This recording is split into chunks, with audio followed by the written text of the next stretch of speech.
doing? How's everybody? How are you doing? I'm okay. I'm feeling much better than I've felt in a very long time. And I still can't walk. I'm still having to put zero almost weight down on my repaired leg. But the pain's gone. And all I'm waiting for now is a little bit of bony growth to grab a hold of that spike that he's chiseled and hammered down into the femur and lock it in as part of it with bones growing into it and gripping it. So they don't use glue anymore. So if I can get through all that, and I haven't fallen down yet, and eat good nutrition and not catch some godforsaken cold, then I'm planning to be back. I'm as confident that I'm going to be back this spring as I've ever been, and I was last year too, but it just wasn't to be, and I'm not going to go into all why, but we made the right choice then, and we made the right choice now, and it's going to work. Absolutely. Long time no see, everybody, and I've been fighting computers. Oh yeah, I've spent a lot of Michael? time fighting computers in my life. Yeah.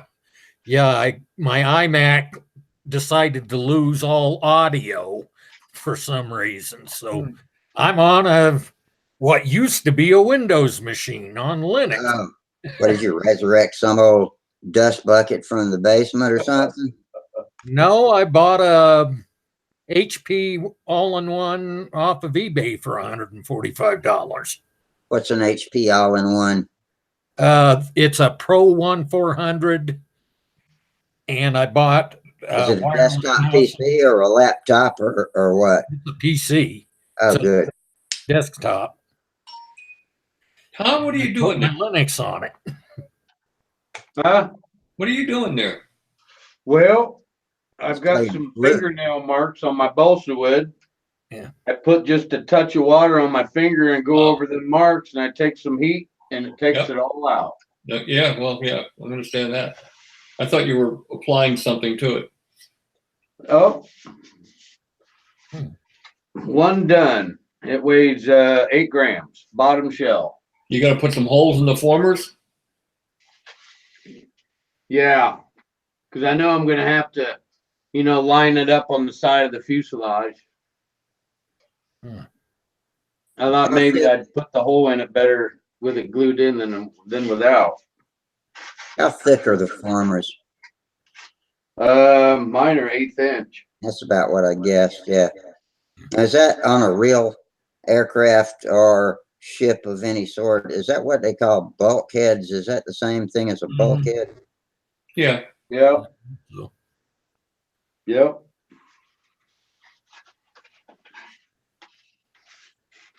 Yeah, when I do mine, I size them by measuring, I set it on the fuselage and see if it's too wide or too narrow. And then I'll split the formers, which are vertical grain, and put a wedge in or take some out and get them perfectly fit. And then I take a sharpened brass tubing and cut holes in the former so I lighten up the former. I've got that right there. Yep. What was left and right cut 90 degree? Is that what was that? Just a little flat bracket, or was that a? That was an X-Acto blade. Oh, okay. 90 up and bend in 90, and then I can just sit there and go like this and cut. Okay, that's a good idea. Man, I had one hollowed out, the bulkhead, and but it was real delicate. I don't know. This is the first time, Bob. First time.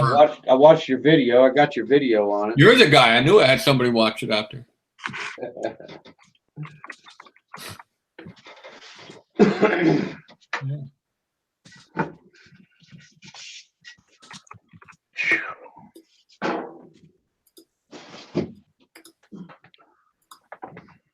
I gotta wait until tomorrow because I got another. I got a buck that I made.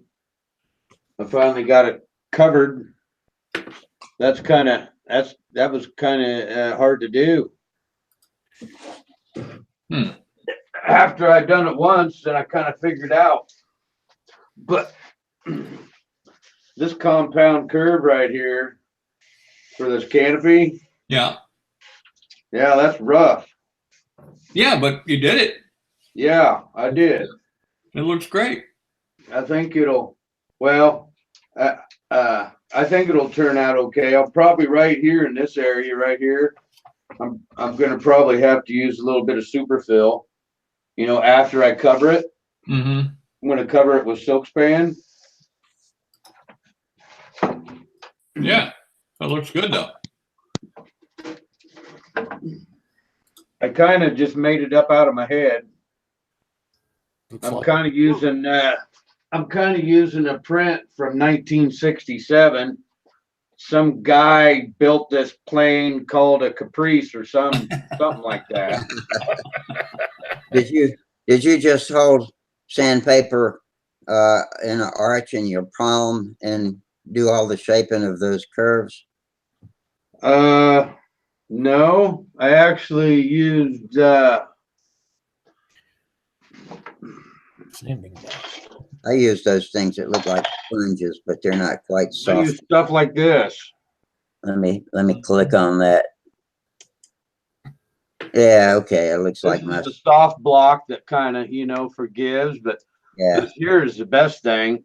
That's a nail file. memory board. Yeah, Yeah, and I can put I use this this spray here for Elmer spray. Sorry about that. It releases, I can spray my sandpaper and just stick it on anything, but yet I can peel my sandpaper off and it don't stick. It's not like a permanent thing. It's great. I love that Elmer spray. you okay over there, Frank? You left us and then came back. Yeah, I seem to be having some issues. My computer went through a bunch of updates when I first turned it on tonight. It's been acting funny. Oh, I hate it when it does that. I always make sure I look closely when I click the restart button to see if it says anything about updates. If it does, I just back off and forget it if I'm about to do a show. Otherwise, I'll reboot before I do every show. Yeah, I just went through a reboot, so we'll see what happens. Yeah, hopefully it behaves for you. One thing I'm not impressed with this particular computer as compared to my iMac is I'm not impressed with the camera as much.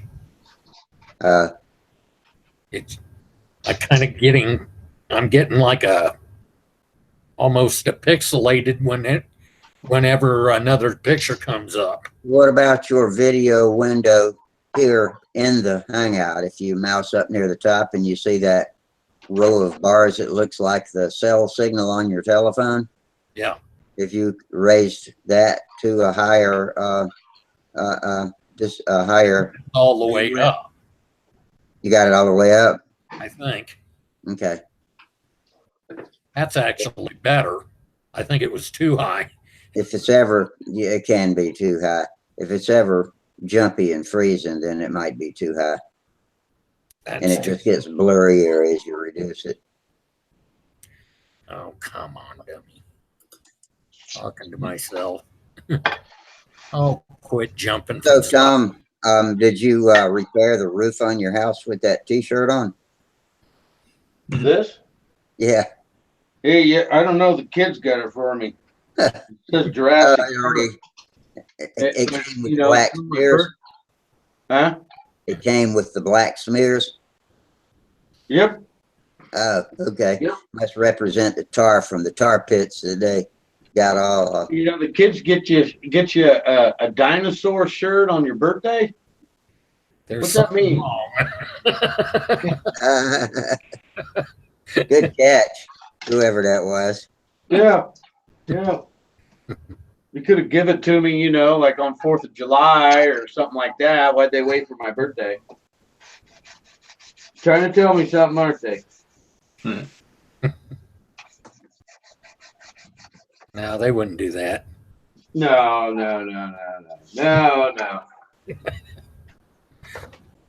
So Rusty, how are you recovering from your surgery? How you doing? I think I'm more optimistic than I've ever been at any point in this whole adventure. And so we'll see. I'm doing the best I can to hold it up on my end, trying not to put too much weight on it yet and all. That's the important part. But I think we're good to go. So we'll see. Hope to be flying this spring in some contest somewhere. Huntersville, I hope. Triple Tree. Yeah, great. Minnesota Mike just came in. Let's see. It says it don't matter what camera you're on, Michael, you're ugly anyway. Whoa. Whoa. Oh, Welcome, Minnesota Mike. He also says howdy, Frank. I don't win any beauty contests. And we got two Franks in here. One's on YouTube, and we got a Frank in here live with us too. But you're not Frank Washburn in the live section, are you? No, I'm Donnelly. Yeah, I know what Frank Washburn looks like. How you doing, Frank? Glad you came in with us. Anyway, and anybody that's interested, look in. I know you didn't maybe have time tonight, but look into those instructions I wrote in the at the bench thread when you go get next time you go get your link about accessing the YouTube chat box. Because I didn't write the whole thing, but once you get it, I can explain how to fine tune it so it's more convenient. And I think it'll make the show better if everybody can see that. Okay, I'll do that at some point.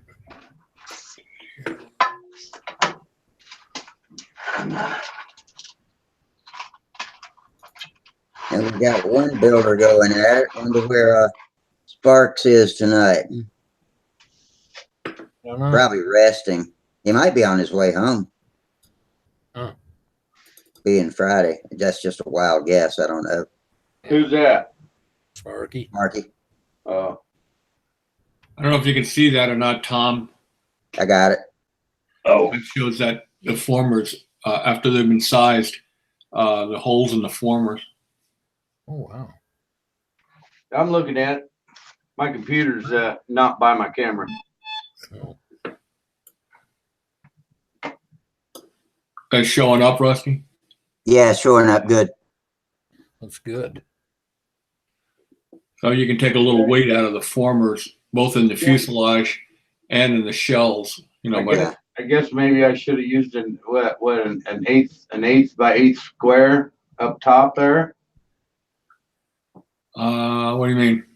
Um, Oh yeah, that stringer. yeah. Yeah. Oh, it's not necessary, but it makes life easier. But yeah, no, you don't have to. It looks like you got away with a really nice looking shell there. So. Okay. Oh yeah. If See, you get away with it, it's less weight. You know, I generally go in before I put the shell on, and I hog out most of that strip anyway. So Well, get the weight out. what I did was before I stuck my my balsa wood in the water, Yeah. still flat, I went ahead and drew out on the inside where my bulkheads went. That really helped because then I had my lines already. When I took it off the form, there were my lines on the inside. Mm-hmm. So it's just like wham, bam, thank you, ma'am. there. Maybe that'll quit beeping. Who's got the whistle? I do. It's a device attached to me. And it doesn't do anything but alarm as far as I can tell. As far as anything else functional, it doesn't seem to be doing anything. It's a vacuum tube connected to the bandage over my incision, but there's nothing coming out, so that's good. That's a good, but that beep could get annoying in a hurry, couldn't it? Yeah, well, the little machine seems to work, but the user interface is a piece of shit because all it ever does is scream about errors and stuff, and I'm always having to reset it. Oh, jeez. There's that airplane with the shells on. Oh, wow. Wow, that's The a hell of airplane. a wing. Sweet. That's got the reverse composite wing in it. That's called the rounder. Oh, I see. I'm looking at an optical illusion. I'm sorry. I thought it was a fatter on the bottom and that black tip. What's it got on the wing? It's a reverse composite wing. I composite silk span. I use a very thin balsa on the wings. It's 1/32 inch balsa, and then I composite silk span under pressure against 3 mil Mylar, and it forms the monocoque. It's like a reverse composite construction. Instead of laying up into a female mold, I'm laying it over a male mold and compositing it. Then I peel the Mylar off and sand it, and it's sealed and ready for primer and paint. Oh, wow. Huh. Boy, I'd like to see that process. Yeah, well, I'm going to write a thing up on it. Let me see if I can Is it find another basically like vacuum bagging it to do that? I don't vacuum bag because vacuum bagging foam will crush the foam. You get enough, atmosphere to do the vacuum bagging. It actually crushes the foam. So I just put it under a lot of pressure, and it seems to work okay. Let me see if I get another picture of that. Can you up here. do that with the wingtips too, Bob? No, those are carved. Those Okay. are carved. Yeah. Let me see if I can. I saw the carbon cloth on those. Yeah. Hold on a second. Let me take another picture over here.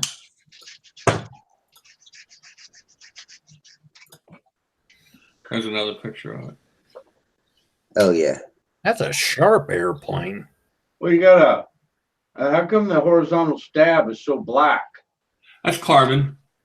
Carbon veil. It's got the carbon mat on it, air veil. Mm-hmm. Yeah. Oh, I thought does the fuselage have carbon veil? Not yet. At that point, it didn't. No. Oh, all right. In my view, the fuselage looks kind of grayish.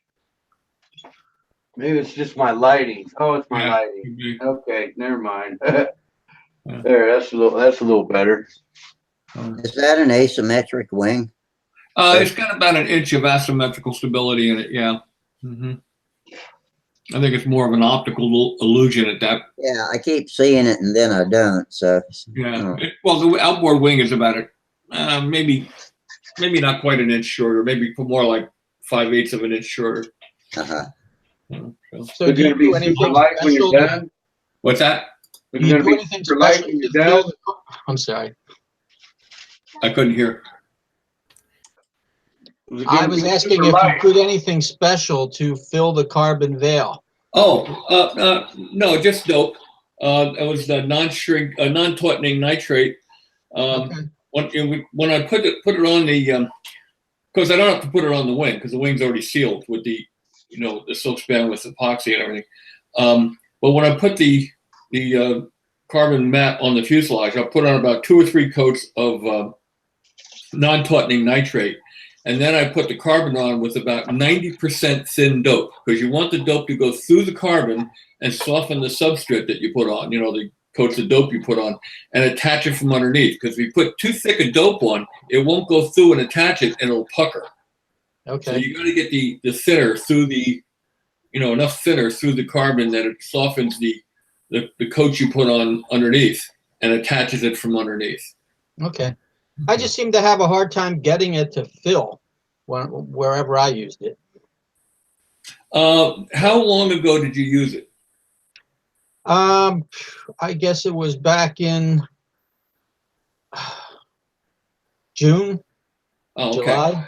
Because the first stuff that they came out with, we had a terrible time with it because it had sizing in it. It was like a spray sizing and like a starch. And it filled up filled the stuff up a little bit. But when you sanded it, it would open pinholes. Okay. So they started producing it without the sizing, and then we've had no trouble since then. But a couple of coats of dope and lightly sand it, a couple more coats and lightly sand it, and then you go to filler coat. All right. Maybe I just need to get some new stuff then. Yeah. Newer And stuff. use the 2/10 ounce. Don't use the 1/2 ounce. The 1/2 ounce is way overkill. 2/10. Mm-hmm. I used carbon veil on the flaps and stab of my twister. That's the only plane I've ever used it on so far. Mm-hmm. How you like it? Or if I was doing any really functional improvements on it or not, but it was something new, and I always like to say I try to do something new on every plane. Well, you got a big old roll of it. Another airplane. This was a Caprice Extreme, I called it. Let me see if I can get this to screen share. Hold on. What did I do with it? I think I lost that picture. No, there it is. Hold on. I went ahead and turned on anti-troll mode, so if people come in, I gotta click them in. Earlier, I couldn't click Frank in, so I turned it off, but it's back on now. There's another airplane that also has a reverse composite construction on the wing. And this one doesn't have any carbon on it at all. This one I did completely without carbon. I put 2 coats of Z-epoxy finishing resin on it. I put a coat on the, of course, the wing was done in the method I described. That was done under pressure against Mylar, so that was sealed and sanded. But the fuselage and the tail, I put a coat of Z-epoxy finishing resin on, and then I heated it up with a heat gun so it would flow. And then I let it sit for a couple of minutes, and I wiped it all off with a paper towel. Wiped every bit off I could get off. And when it cured, I lightly sanded it. And then I did a second coat that exact same way. And then I went right to primer and right to paint. And it was the lightest finish, man. It was really, really light. And you can get away with that if you're using all non-solvent released materials that won't sink into the grain. You won't see any grain. But if you're using dope, it's not something I'd recommend. I'd recommend covering it then. Looks like you've got some vertical grain wood there behind the elevator. Mm-hmm. Yeah, that's a tail block, and that's 2 pieces, and it's hollowed out. That's a real light airplane. What was your reason? What's your reasoning for doing that? What's that? Putting that vertical grain block in. Just sand it in easier. I mean, you can make it go the other way if you wanted it to, but I think it has more. I mean, I don't know. It's just the way I did it that time. Yeah. Seemed to work okay. And that's basically an oversized Caprice? It's what I call the Caprice Extreme. I wanted to kind of blend the lines of the Caprice with the lines of the Gypsy 35, which has a curved rear top deck and a little different rudder shape. And this airplane is not classic legal, obviously, but it is like a development of the Caprice line of airplanes. A sharp-looking airplane. Thank you. Thank you. See if I can find another picture of it.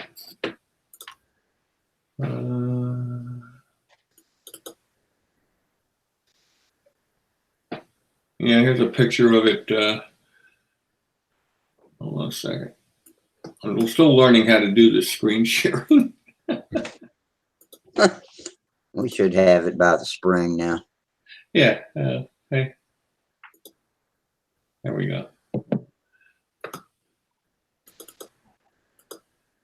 I'd like to be able to see what kind of views other people's different computers show, because I know they're all a little bit different. All right. Click that up. There we go. So I see the veil on the leading edge. Is it also on the fuse? No, I just put it on the leading edge because when I did this compositing, I didn't go around the leading edge. It's very difficult to get the silk span attached around the leading edge with the Mylar. You pull it tight enough to get it to cinch down against the leading edge. Okay. So I kind of just did it to within 1/4 of an inch of the leading edge. And then I decided to just dope a piece of carbon on there to, to seal that. So right. That's the only reason that's got a little carbon on it. But that's the only carbon on the airplane. Okay. Well, I learned the hard way not to brush that dope on with any elbow grease at all, because I tore my veil all up on my first try. Yeah, if you put too much dope on, it gets like iron, and it's very difficult to sand, If you notice, this one has the annular inlet at the front end. The spinner is slightly smaller than the Oh, opening at the front, and the air goes in around the spinner, and the motor mount has holes in it, has ears that mount the motor, and then there's holes that allow the air to line up with the cooling holes in the motor, and it forces air right through the motor, and they stay very, very cool. great. Oh. You think you should filter that air for Yeah. any reason? You don't think so? Yeah. Some kind of really coarse type filter, maybe. I was just thinking of out at Fort Jackson, we've had in the wintertime, the grass kind of breaks up into tiny fragments. And so we've been known to pick it up through our Uniflow tubes is the only way in that I can think of. But we picked them up in our crap traps a few times out there. And I thought maybe that stuff blowing through the motor might be nice to try to avoid if you've got a field like I fly on. If not, then I guess it's no big deal. I don't think on the electric airplane it's really necessary, you know. Of course, you know, it might come a point in time when I. Oops, hey, that guy named Rusty. What did he say? Yeah. Might happen. Who knows? Yeah. Yeah, I got a dope question for you guys. So there's a lot of information out there for how to prevent blushing when you spray clear dope on. Yeah. How have you guys, have you come up with any way of dealing with it once it's happened? How you correct it after? I successfully did. I'm going to speak up first, even though I'm the least experienced here with dope. Is on my first try, I was impatient, and it had been a rainy day earlier, and I sprayed the dark blue insignia blue paint on the nose of a plane, and it blushed up white as it could be. And I took some thinner. Let's see, I'm letting in. Remember, just a minute. Who's coming? I'm trying to let somebody in. That's what I did. I just used a lot of thinner, and it Yeah. took the blush away. It did. Boom, it was gone like it never happened. Hey, Sparky, we were wondering if you were going to come visit. Yeah. Hey, Spark. Hey, what's going on? Yeah. Not much. So you just sprayed it with a coat of thinner? Can also put plasticizer in, and that'll slow down the curing of the dope and allow the water to come out. Yeah. After the fact, right? Yeah. If it happens to you. Sparky, what was the ratio you said you use of castor to dope for plasticization? 1 drop per ounce. Okay. What was that again, Sparky? I didn't hear it. 1 drop of castor oil per ounce of dope. Okay, from 1 drop per ounce. It prevents the dope also from getting too brittle over time and keeps it more plasticized. I've got to get something better than drugstore castor. I guess. Something a little better, huh? I'm thinking so. Yeah. How did your molding come out? Well, I got it on. Looks great. I got it figured out. But I know if it don't turn out, it's no big deal because it's really easy. You know what I mean? The hardest part is the buck. But I'll find out when it dries. I'll probably, I don't know. Just cross my fingers.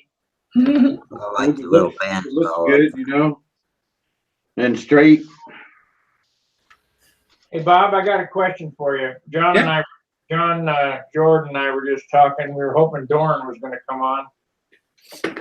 What do your stabs don't normally weigh? The stabilizer, elevator, and horns. Well, it kind of depends on the size of it and the thickness of it, obviously. But I mean, for something like a Crossfire, probably about everything done, ready to go in the airplane with hinges and everything, probably about 2 1/4 2 3/8 ounces. We've got the 3-ounce wall. For Yeah, some. but you're using a lot bigger stabilizers. Those things are big and thick and long, and I mean, you can't make them for nothing. I mean, it's going to cost you some weight. I got three stabilizers here. This one here. Yeah, but look at the size of that thing. It's like a wing. Damn. This is 40 grams. This right here. Bigger than a wing on my baby flight streak. Yeah. Molded. How thick is it? It's 5/8 thick. Yeah, that's a monster. 5/8 thick by 30 inches long. That's not bad for that. That's a good weight for something that size. Good grief. Yeah. And then I got one here. Let me see that again. Are you joining? You have something in the center of that? Yeah, fiberglass tape. Why? This is a built-up molded stab. Oh, so it has a center joint. Right. Oh, okay. So I don't use center joints. I shoot them all in one piece. Stabs and elevators, all one piece of wood, and then I cut out the elevators. So I don't have. How could you do that on a tapered, molded stab? The leading edge is molded. The whole thing is molded. Well, yeah, obviously I can't do it there, but on a foam stab I can. Right. Well, this one here is foam sheeted, but it's got a center section. And Yeah, look at the size of it. this is 3 ounces too. And then I got another one that's a flat stab. That's not bad for something that size. I mean, you're not going to be able to get away with nothing. Yeah. I'd like to be in the I'd like to be in the 2.5 ounce range. That's easy. Build smaller airplanes. I understand that. Okay, so if it comes out 4 ounces, is that too much? Well, I don't know. I mean, for something that size, probably that's probably a little heavier than it should be, but Just trying to get a weight range. I think the other one was 3 ounces. I'm going to tell you a funny story. Years ago, Glenn Metter, you remember Glenn? No. Well, he used to fly on the East Coast. Pretty good flyer, real good builder. And he wanted to build a new stunt ship with a fairly thick, fairly good sized stabilizer. And he said to me, I want you to build me a stabilizer, but I want it as light as I could possibly get it. So I'm looking at the materials and I'm thinking, well, there's only so much you can do. So I got thinking about it. I said, well, if we laid out lines on the stabilizer core before we covered it, and then we cut holes through the stabilizer, we could take out some of the foam, and foam weighs something, so especially a thick stab. So in order to cut really neat holes, I didn't have a piece of brass tubing large enough for the holes I wanted. So it dawned on me, I just go out and buy myself one of those cigar tubes, those metal cigar tubes, and sharpen it and use that to cut the holes through the stab. So we did that. And then we sheeted it. And when you held it up to the light, you could see the holes through the sheeting. So Glenn came down to get it. And he said, well, this thing is really light. He says, how'd you do it? I said, well, I used Corona. He says, oh, yeah, I've heard of that. It's a Corona tube. I had one of them wings that you did. You did a wing for Hayjack with holes in it. I did. I don't remember. You did a wing. I think it was a geobolt wing with holes cut in it. I've done so many wings, I don't remember what I did. Just thousands of them.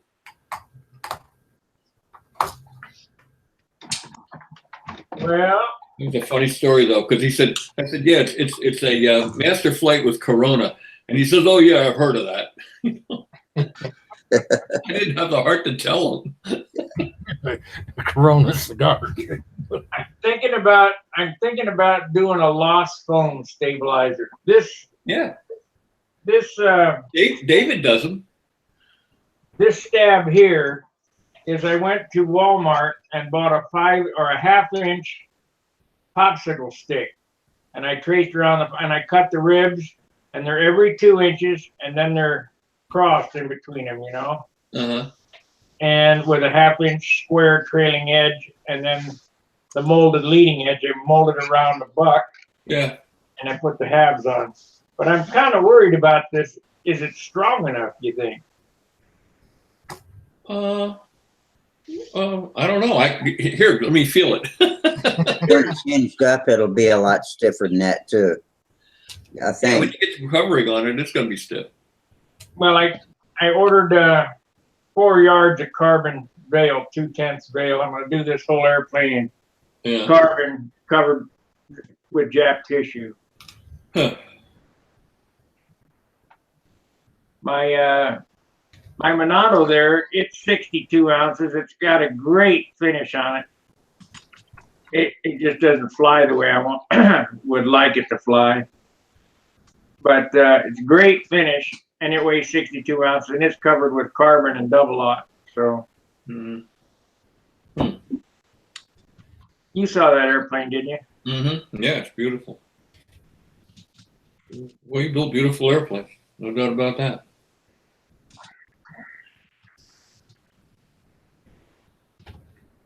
Well, shoot. I think all the stabilizers I've been building are 3 ounces. John and I were saying we can't get over the 3 ounce mark. Or under it. Under it, yeah. 3 to 3.5 ounces. Yeah, see, my stabs are generally a little thinner than that, and they're smaller in size, you know. So I'm not building huge airplanes anymore. Remember what Billy Werwich said? He says, if you build an airplane that's bigger than you are, sooner or later it's going to whoop you. Yeah. Well, I'm flying 58-inch span now instead of 60.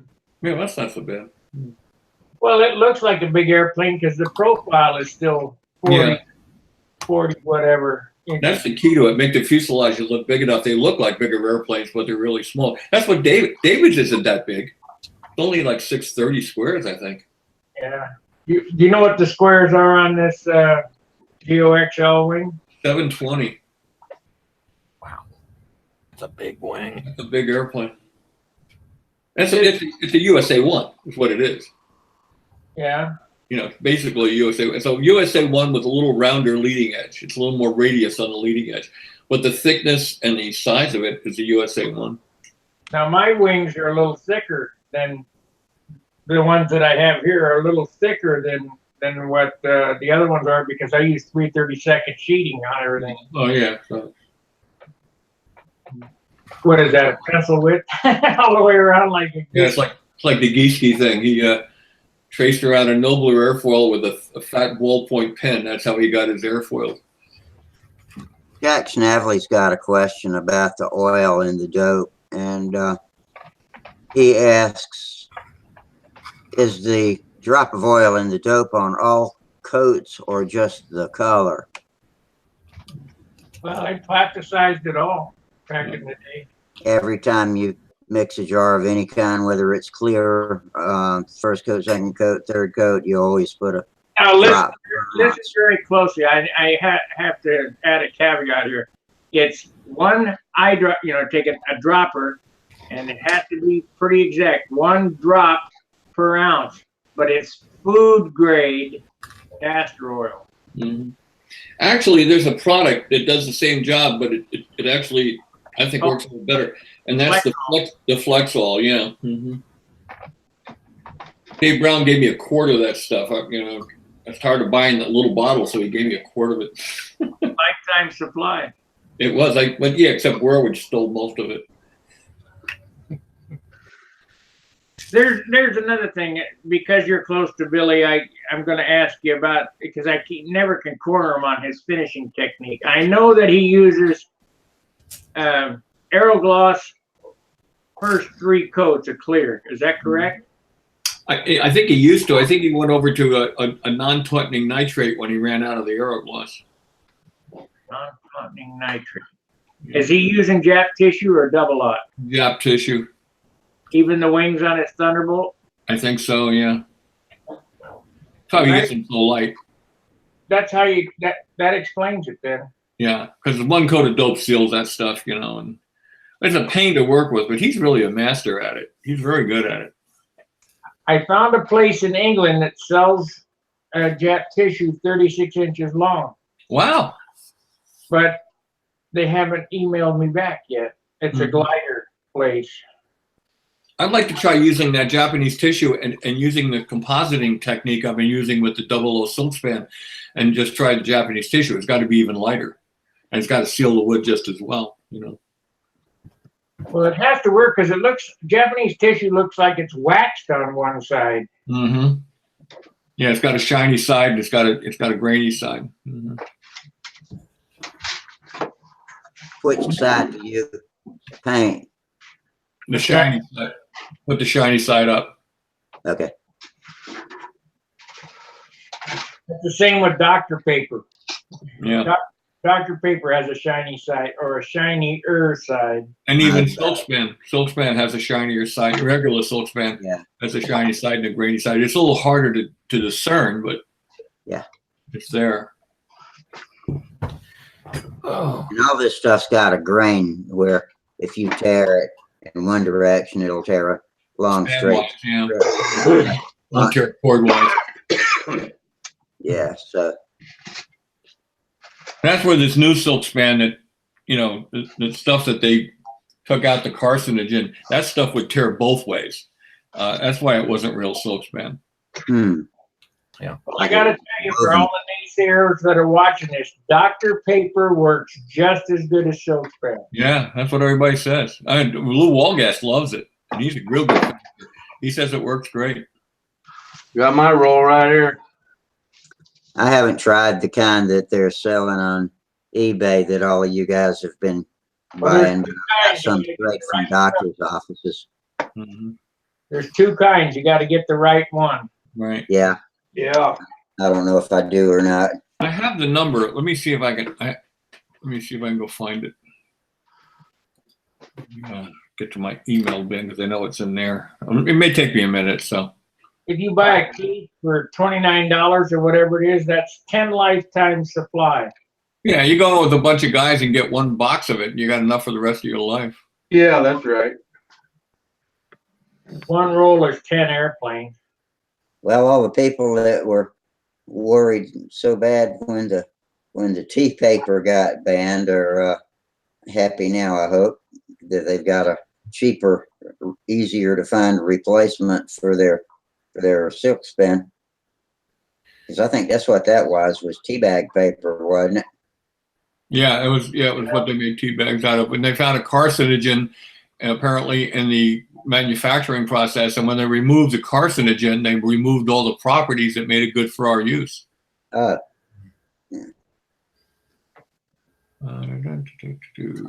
That's kind of like Aeroglass. When they figured out Aeroglass was bad for you, they quit making it. Who else calls it silk span? Is that just an esoteric term for aeromodelers, or where's that come from? Kind of like model number 913-182 tie-dye. Come again? Model number 913-182. Yeah. Huh. Actually, I think from being the goofball research I do, it was called silk span because it's actually all that paper was made from mulberry bark, which is what it's vegetable fiber. Silkworms eat to make silk. Yeah. Oh. Okay. And Michael, are you all right? Being made like that. Are you okay? Are you having some health problems, Michael? Yeah, I've been having some health problems. I've still got the stupid blood clot in my right leg.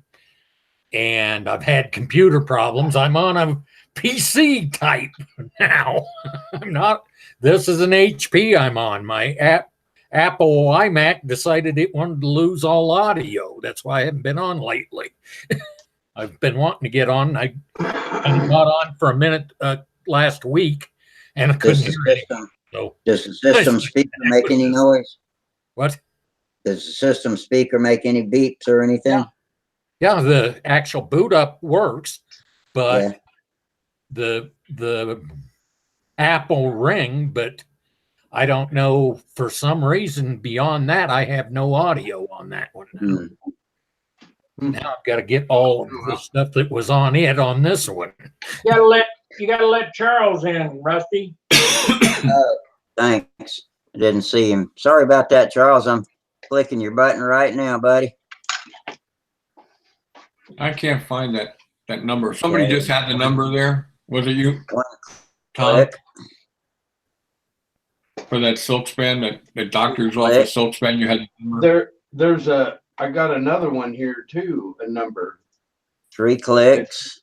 It's 981 Okay. Let me go to plan 004. B. 981-004. 4.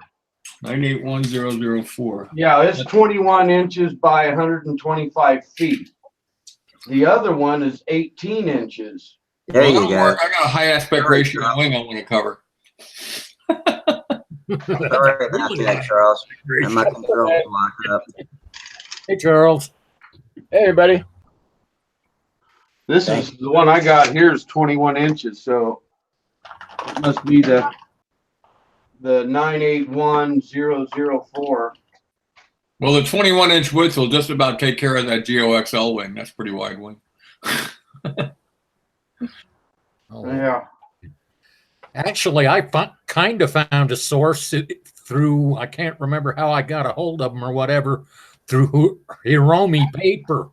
I bought like 10 sheets of 13 grams per meter, which I assume is basically that tissue weight of mulberry paper for, what was it, 17, 18 bucks. The shipping was pretty high.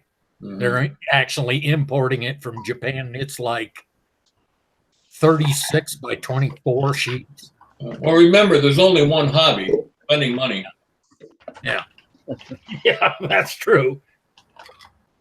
They actually have a paper that really interested me to see how it would work. They have a paper that's for restoring books, like the lens paper for restoring antique books, that's made out of hemp that weighs 5 grams per square inch. Well, you won't get arrested in your state. Yeah, we're not even going into what that's doing to my state. Oh,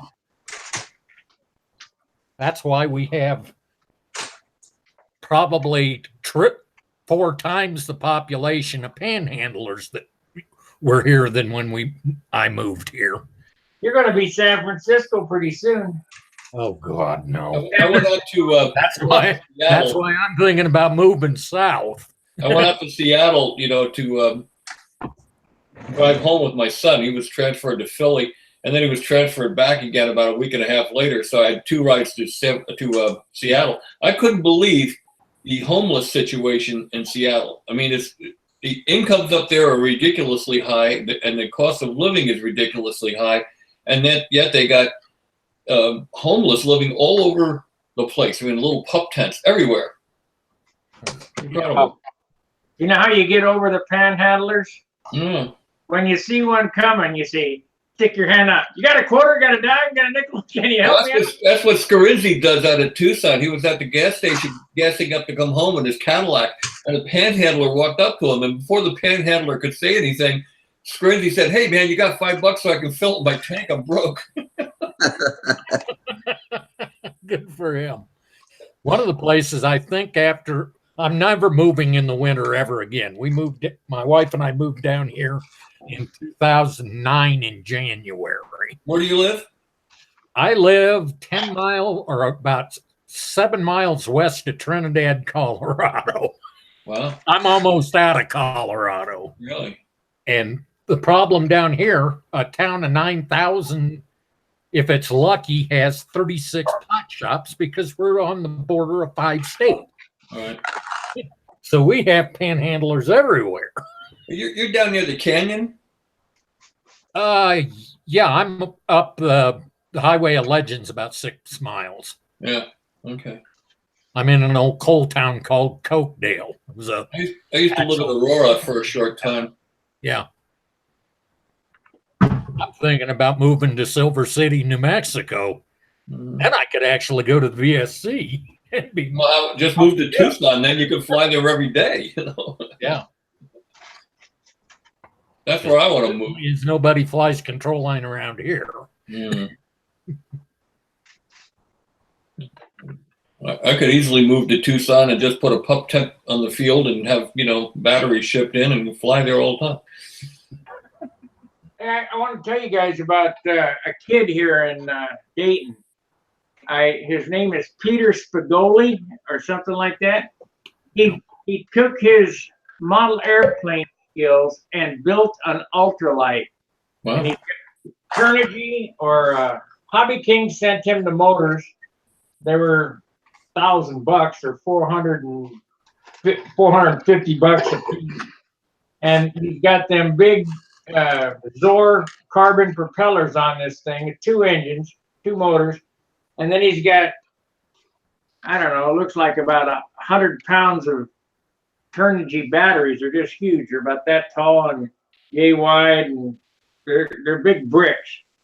And he took it to Oshkosh, and he flies it around here. But how I found out about it, we have a hobby shop here that I go to, Radical RC.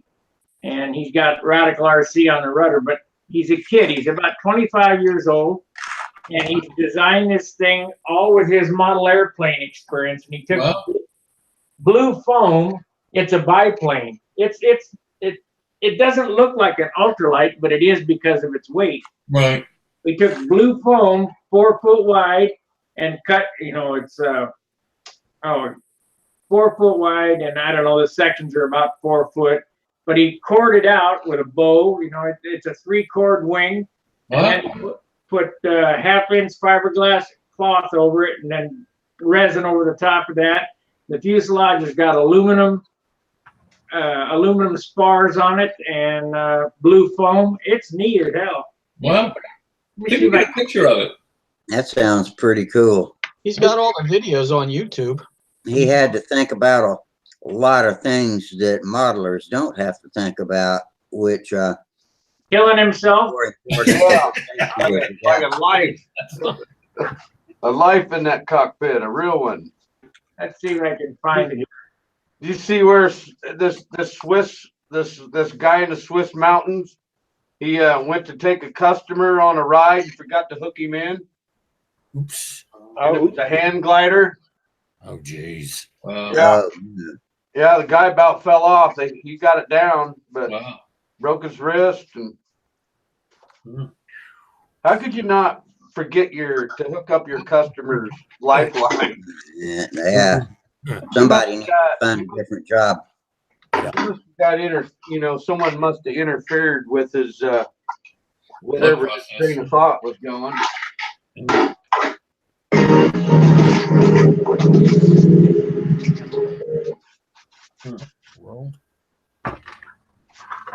Oh, this is that other one that he flew.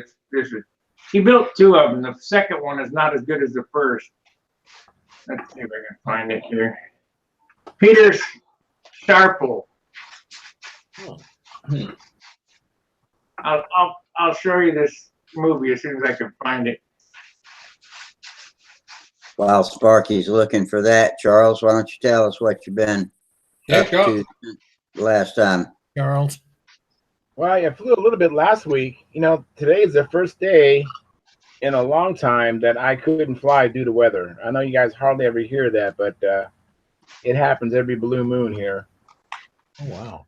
By the way, I got your phone message for Thanksgiving. Thank you. Oh, you're welcome. Yeah, so I actually flew last week and flew the Vector, and when that plane came apart in the air before the contest, I had to get it back to where it used to how it flew before, and I just didn't have it right at the contest, but it's flying pretty good now.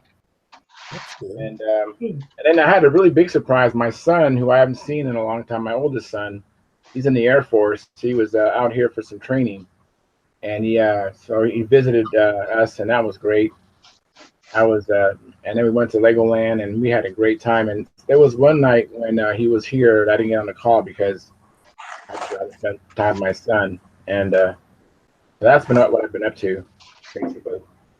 Okay, I found it. All right. Let me share it with you. Let's see here. How do I do that? I forgot.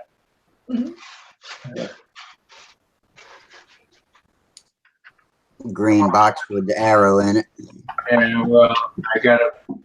There we go. All right. Share screen. And we're going to share that one. Share. There you go. Present it to everybody, Rusty. Okay. That's a puppy. Like the doggy. Mm. Here we go. I got to get it rolling here. Okay. There we go. Now, That's some battery packs there. yeah. Come on. I seen it there for a second. There it is. There it goes. Wow, that's a lot of batteries. That's for one flight? Yep. Previously, we did fly the airplane once in another video you guys may have seen it past. Oh, wow. Wow, look at that. Almost like a, looks like a flying boat. Flying a little bit. That's an But achievement. all you guys were like, well, that's technically not flying. And you may actually be correct, because it was really only flying within the core span of the wings, and we were flying on older batteries. But now I have the correct batteries, and now we're going to answer the real question. Can someone with just model airplane building experience, albeit a lot of it, build and fly a real airplane in their basement? Well, we're about to go find out. Wow. He lives right here in Dayton. Wow. Wow. Pretty cool. That's not a little airplane either. That's Look at big. them motors. Whoosh. I thought you guys might like this. That's cool. Wow, that is cool. It's ultra lightweight, but it's a good sized airframe.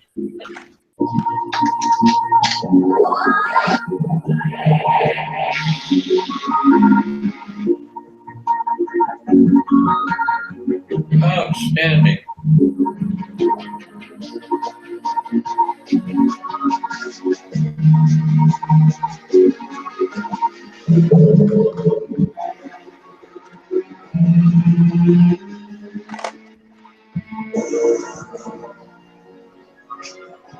Wow. That's cool. Oh, yeah. I love it. I want one. I don't think it'll do a triangle, though. Wouldn't even Yeah, so trying it. It might do one. Or half a one. I mean, can you imagine showing up to a fly-in?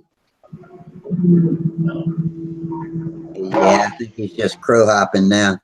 I like it. That is neat. I like his helmet. Like, that would do any good. We got to add some style to that puppy, though. You know, make it look like something. Yeah, no Yeah, kidding. that's right. Need to get some flames on the nose of that thing. Stylize that puppy. No blue foam insulation. Well, there's nothing that says we couldn't use molded balsa shells to make a nice fuselage. You know, why not? Yeah. I wonder if he's got a slidable weight or adjustable weight under there in case his buddy, he wants his buddy to fly it or something like that, you know, to rebalance it for the different weight of the person.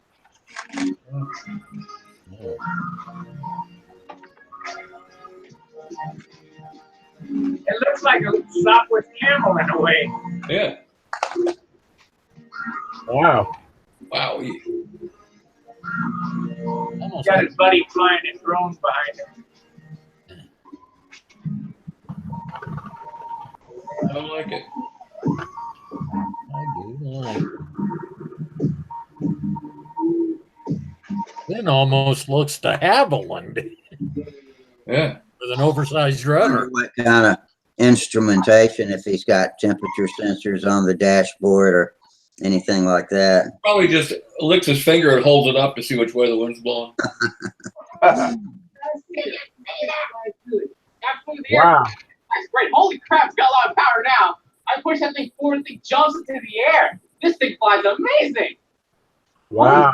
Good for him. It's only warm. It's not even hot. Yeah, there's his temperature test. I can keep my hand on that thing all day. We're good. We're golden. About 40 miles. Actually, about 35 miles an hour because that thing reads 5 high. That was freaking fun. All right, so we didn't fly to half and full power. I'm gonna look at these batteries on charge because I need to see how much I'm gonna do with the gas tank because I do not want to overburn on fuel. Let's go charge these batteries back up and see what I actually did burn on that flight. Wow. It'll blow your mind. Nothing. There's his team. Well, it does fly. So we burned about probably 7,208 milliamps in each specific battery. I mean, the milliamps actually changed a little bit because of the stalls and variations and all that, but they're all very, very, very close. So that means we burnt a little bit under half a tank. We didn't kind of reach half a tank of the capacity of the batteries. I still actually get a watt meter on board and actually monitor everything that is going on in the airplane. Right now, we're still experimenting with it, but if all will go off, if he does fly, let's make this nice and quick. I got a cheat sheet here, I think, that we talked about. This is an ultralight, so it means if you're in the US, it falls under Part 1 of the regulations, meaning the airplane itself has to be slower than 55 miles an hour. I think it's 55 or 65, I don't know. But slower than that, stall speed needs to be around 20 miles an hour. Weight needs to be under 254 pounds before you put the pilot in there, but that's completely loaded, minus the pilot, of course. Let's see. The motors are these Turnigy 150cc electric motors from Hobby King. Huge thanks to them. They made this project possible by donating those motors. They actually work quite amazing for what they are because those are model airplane motors. They're not designed to run consistently at a high power setting, which I specifically used them in, and they held up great. They only were hot or just warm to the touch. I can leave my hand on them indefinitely, so it means they're not running past the temperature which they shouldn't be because my hands aren't on fire or burning off. So big thanks to them. Thanks to Technic for giving me a discount on batteries. I spent about probably $1,200 on these, but they gave me half price off, which is nice of them. Bang did send the charger, which makes charging things a piece of cake. There. Yeah, check out this charger. This is like the iCharger series. It makes charging things pretty quick. Come on, I need you to move right now. Marky, is that a YouTube video? Yeah. Let's see. The plane is primarily constructed of foam, fiberglass, and wood. Some aluminum too. You should also check out the previous build videos. I'll put them down linked below. It's probably worth watching because the project actually did fly. I didn't start that project and didn't finish it. It's actually completely is finished now. I know what I'm doing this winter. The spring of next year, and this is probably the last video you'll see on this airplane for a while because, well, it's a little saturated. Let's move on to some other stuff. So huge thanks to people that made this possible. Thanks to my friend Eric Monroe for coming out and shooting some of the video of the day we were flying this thing. Thanks to Dewey Davenport. He's the guy that has that owns the property. He does biplane rides. Huge thanks to people on Patreon. You guys all made this possible. Without you guys, I probably would definitely change some parts. I use all aircraft grade hardware in this thing, and everything is built very safely, if I could say that. At least everything that is critical to flight, like, you know, I put some tape on certain. Look at my pitot tube. That's just taped on. That's totally ghetto and flight worthy things. But if that tape comes off, it's not gonna, cause the airplane to crash. But having cheap bolts break, such as like in the wing bolts, that will definitely cause a crash. Or having control cables break and stuff like that. Oh, also with the GoFundMe for the parachute, I did acquire a BRS, but that BRS is too heavy, so I'm going to probably sell that and get the right one for this airplane. That one's actually made for the airplanes, the next size category up. So that is way overkill, and I'm just lugging around dead weight, which ultimately works against me because it makes the plane more unsafe by carrying a too heavy parachute. Because everything not flight critical, I want to keep weight off the airplane because weight hinders airplane performance, at least for light airplanes. So I think I have a few more clips here. Oh, hey, look how big the dog is. If you guys remember the dog from the beginning, here's Toby. He's super big now. He was a munchkin in the beginning. Grandma, I need to take some measurements. Yep. It's definitely small. But yeah, there's a bunch of extra clips, so and just thank you guys because this is quite an insane Radical RC things that I've done in my life, and oh, I think we're gonna end on that note. Wow. I'm gonna grab that one and put it in my favorite videos or one of those playlists. Is it playing okay on your end here? Or is it jerky? A little jerky, but okay.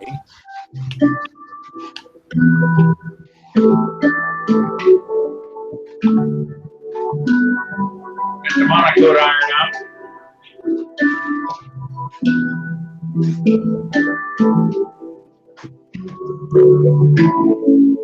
Speed controllers.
Is that cool or what?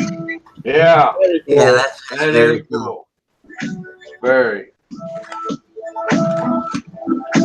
I'd build it, but there's no way I'd fly it. Hell no. Well, he had the parachutes bolted to it, so have some. I mean, I can't fly no ultralight or nothing. I'm scared of heights. Went into aviation, but scared of heights.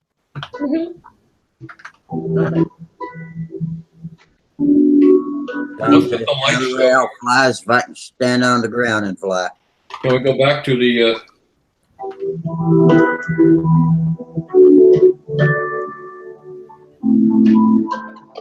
Wash my brush. That's a cool. there we are. Very cool, Sparky. Yeah. I So want one. you gonna build one this winter, Bob? Sure, that sounds like a deal. I was going to build a bass boat, but that sounds cooler. I don't see why we couldn't build one. I mean, he I did don't it. see why not either. Why not? We got the skills to do that. Yeah, and it's electric, Bob. So Yeah. Hey. And we'll make ours look like something. I mean, you know, taking nothing away from what he's accomplished, but we can make ours look like a stunt ship, you know?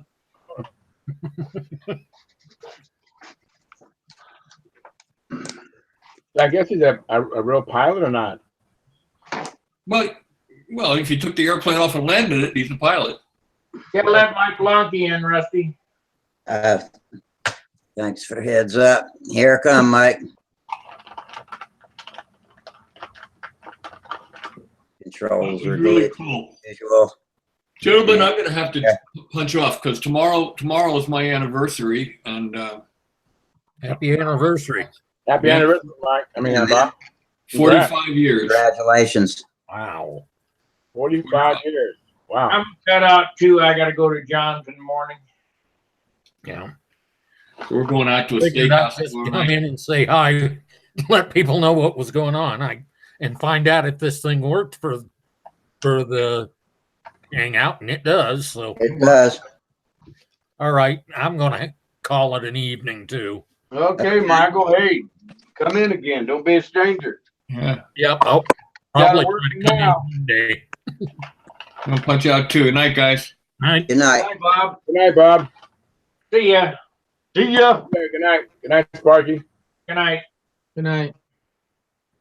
Well, damn, I joined the call and everybody leaves. Just a coincidence. Dropping like flies. And we had a pretty good crowd here, but we'll turn it around. Yeah, I was watching on YouTube. They're in and out for a little bit, but mainly I just punched in to see how you were doing there, Rusty. How's everything feeling with you? I feel better than I've felt in a very long time. Very Oh, good. very good. Good. I And hope you're flying next year. yeah, I I get officially checked out for the first time next Thursday by the surgeon. And as long as I haven't been putting too much weight on it, which is I've had a hard time doing because my elbow's got a real bad case of bursitis, and that's where all the weight goes. Then it should be grabbing a hold and actually getting bony growth into the pores on the shank of the new femur insert. So that's what we're looking for. They don't glue them in anymore. And I think we did the right thing this time. I think we did the right thing the first time because we had a plan B if it didn't work. And I think this is gonna really work. And the pain is way less than it ever was Oh, before. very And I'm in no pain pretty much. I just got to stay off of that leg, but still be moving around for exercise. And that's difficult. Do all your physical therapy, man. Get strong Yep. for next year. You know. Yeah, Get strong. physical therapists are coming to my house, and they've got me checked out, and they'll come drill it into me. And so yeah, man, I've got high hopes and actually more confidence now than I ever did before. And I made like I had high confidence before, and I did just wishful, hopeful thinking. But I think we're on the game now. Very good. Very good. And then the other thing I just wanted to bring up is anybody booked their rooms for Brodax yet? Will Davis posted Brodax as a go for 2019. Yeah, I saw the post. Yeah, I've already got my room booked. 8 days. Sam and I will be there. We really enjoy that meet, man. That is so much fun going there. I know it's a little bit of a drive for you, Charles. Oh, it is. Golly. Hey, at least you made it one time. Yeah, I made it there 2016, I think it was. Oh, that's the first year that Sam and I went. Or was it? No, we went in 17 was our first year. 17, yes. He's the one that shot that film, didn't you, Charles? Yeah, I shot the there film of on the manufacturer side. yeah, on the manufacturer side, yeah. You did a good job. Thank you. I got lots of pictures I still haven't posted. I got pictures. I got hundreds of pictures from that contest. And I got a video of Gary Lutz talking about putting a finish on. I haven't posted that. But I gave them all to Sparky, so I think Sparky has them too. I was doing live feeds from there on Facebook. I did a live feed of the shop and the museum, Facebook Live or whatever. And then I tried to do as much video as I could during the contest. And same thing at the Nats. It's easy to do with the Facebook Live. You just push a button and then it goes live to the internet, you know. It does. Yeah, I was watching you do that at Huntersville, and I knew you'd been doing it before. But I still hadn't taken the time to investigate mine and learn how to do it. Nothing. You just push a button and it goes. The only problem, you know, if you get something on there, bad language or anything like that, you can't stop it. It's just there. Right. You know. You're I forget. You're iPhone or Android? iPhone. Okay. Yeah. If anybody else could go, I'd recommend they do go. I mean, I'm not going to go next year, but man, I would love to go again. That was one of the funnest times I've had in my life. It really is, man. I mean, for me, it's just fun to go fly with Sam and just do something every day. We get to go fly stuff, even when we're not competing. We just bring pretty much everything we have, and he learns a lot during that week, you know, because in the kid 30 flights a day while we're there. Wow. You know, he's flying. We plan on doing the same thing again, and of course, I like flying my jet over there at night, flying the Pulse jet, which is a lot of fun. To have my go ahead. How was, I'm sorry. How was Sam coming along at handling the equipment and like doing everything from hooking up, rigging the lines, filling the engine, cranking, doing everything he needs to get a plane in the air with the right amount of fuel and all that? Rolling out lines, just Spectra lines right now on the combat stuff. I'm not loose on the steel yet because he'll screw that up. You know, he's only the Spectra lines for the combat stuff though. He's rolling them out, hooking up his airplane, checking neutral. Yeah. You know, he's filling up engines for me and holding airplanes and launching. Yeah. But I haven't started him starting engines and stuff like that yet, man. He's pretty skittish around loud noises. I don't know if you ever saw. He's usually running around with earmuffs in the combat circle. He's wearing I've seen him with earmuffs. Yeah. Yeah, so he you know, he's a little gun shy of the loud noises and stuff like that. Yeah, if they make him flinch, then that's not good. I'm not going to push him on starting engines just yet. Yeah. You know, in competition combat, we don't use electric starters either. Is that right? You got to handle it. It depends on the contest. It's up to the CD whether they want to allow. In half A, you can allow cantankerous. They flood really easy. But in any other combat event, generally no electric starters. Yeah. So, but yeah, we're gonna get to. I'm gonna get these PAs put in these airplanes here. Hopefully next week, I'll be handy to get some parts and things from him to get those going. And then we're gonna build a couple this year. We're gonna finish a few Stern 8 twin engine like 3 years ago.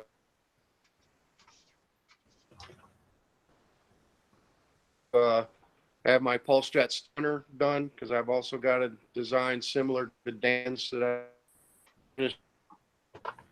You're kind of breaking up on us, Mike. I'm breaking up. Okay. Closer to my Wi-Fi here. We're hearing most of what you're saying, but it is freezing frequently. All right. So yeah, building season is upon us, I guess. Starting any new full-size stunners or anything like that. Mainly just fixing a bunch of stuff and finishing some old stuff has been started and left to lay for a while. So how about you, Rusty? Are you building anything for next year? Or? I cannot go out to the shop. No, I hadn't even been out there. I can't walk around outside at all. Well, you should have plenty of airplanes left from last year. I should. I still got this old Sterling P-51 Mustang.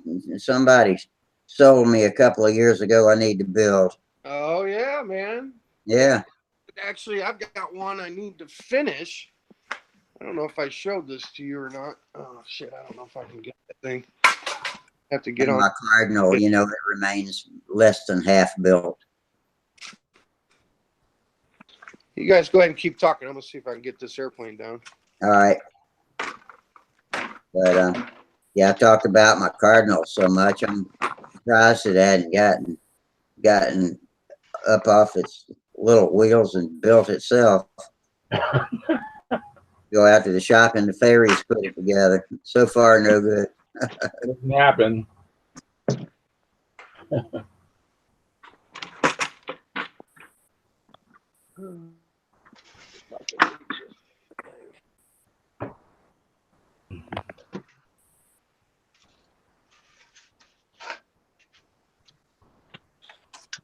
Yeah, I watched the show, the ones I missed, and they are very good, very interesting. Yeah, we've had a few really interesting ones. Okay, so Okay, here we go. Everybody click on Mike's window. last year, I bought that biplane kit, I believe, and I'm not sure which one it is. I bought a guy for $10. It's built, never had a motor. So I'm thinking I'd go electric with that. So I bought that plane for $10. This one for free. All right, the Sterling F-51, ready to cover. Uh-huh. I mean, it's river. I don't know if this is really built from the kit. Well, wait a minute. Yeah, it has ink numbers on the ribs. It's actually built from the kit. At least the ribs are anyway. Yeah. But and I don't know why he put all those lightning holes in there about that. I don't know if that's a good idea, but it is what it is. Well, I'm not sure either. Looks like he narrowed the nose down too. Did he narrow the nose somehow? There are platters on there. They look Okay, it looks different in that picture. Yeah. I don't know. I guess he thought it would be lighter, lightening up the. I don't know how much you really save there. I'm gonna have to cover that and then be aware when picking the airplane up. Fuse isn't solid, you know. But this will be a quick. This should be a quick finish here, you know. Yeah. Just cover it, and we ought to be. I want to get this one done for next year. Just another sand part around. Hey, we just got a super chat donation from Al Ferraro, Middlesex Modelers. Thank you, Al. We appreciate that.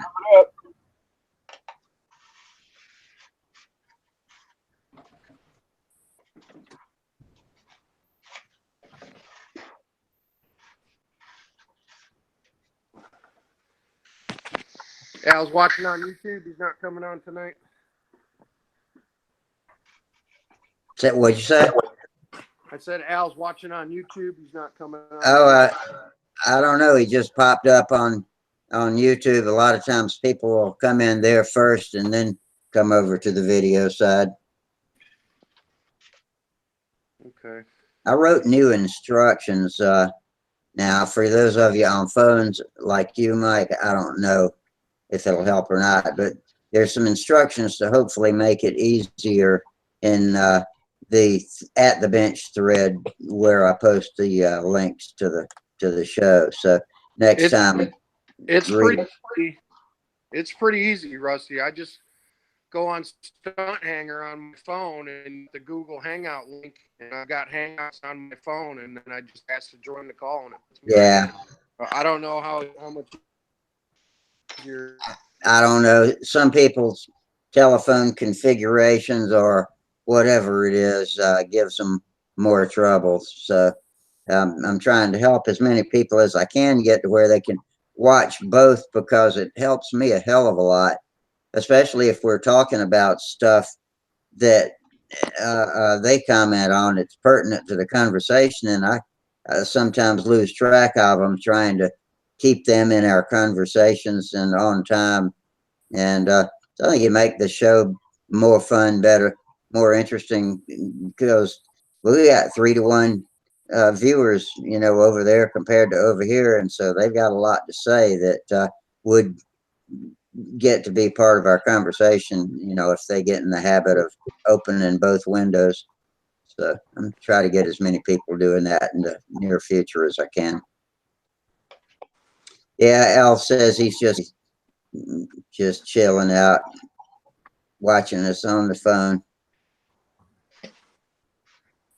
All right. Well, I don't really have anything more to add. I just wanted to check in with you and Yeah, well, thanks for about the prototypes a check-in. little bit. I appreciate it. And I'm glad to have a good report that I really still firmly believe in. So yeah, man, I'm happy about it. All right, guys. Well, I'm gonna get out of here. I'll catch you next time. And if I get working on these planes, maybe I'll have something for show and tell next week. Yeah, okay. Thanks, Mike. See All you right. guys. We'll See see. you later, All right, man. Mike. See you. Have, Bye, everybody. have a good weekend. Yeah, I'm gonna bail out here too, guys, but I'm glad to hear, Rusty, you're doing better. And Yeah, appreciate it, Frank. see you guys next week then. Yeah, man. Thanks for coming in, and we'll see you Friday. I mean, Monday, hopefully. All right. All right, take it. Bye. All right, the diehards. Yeah, I came in late, so I can't. Charles and Thomas, dirty shirt, crazy.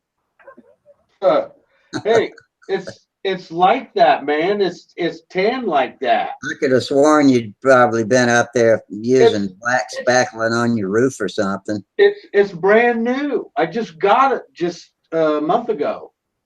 Hmm. Yeah, I'm on my birthday. The kids got me Jurassic Park. You know, it's like dinosaur. I'm as old as a dinosaur, I guess. Yeah.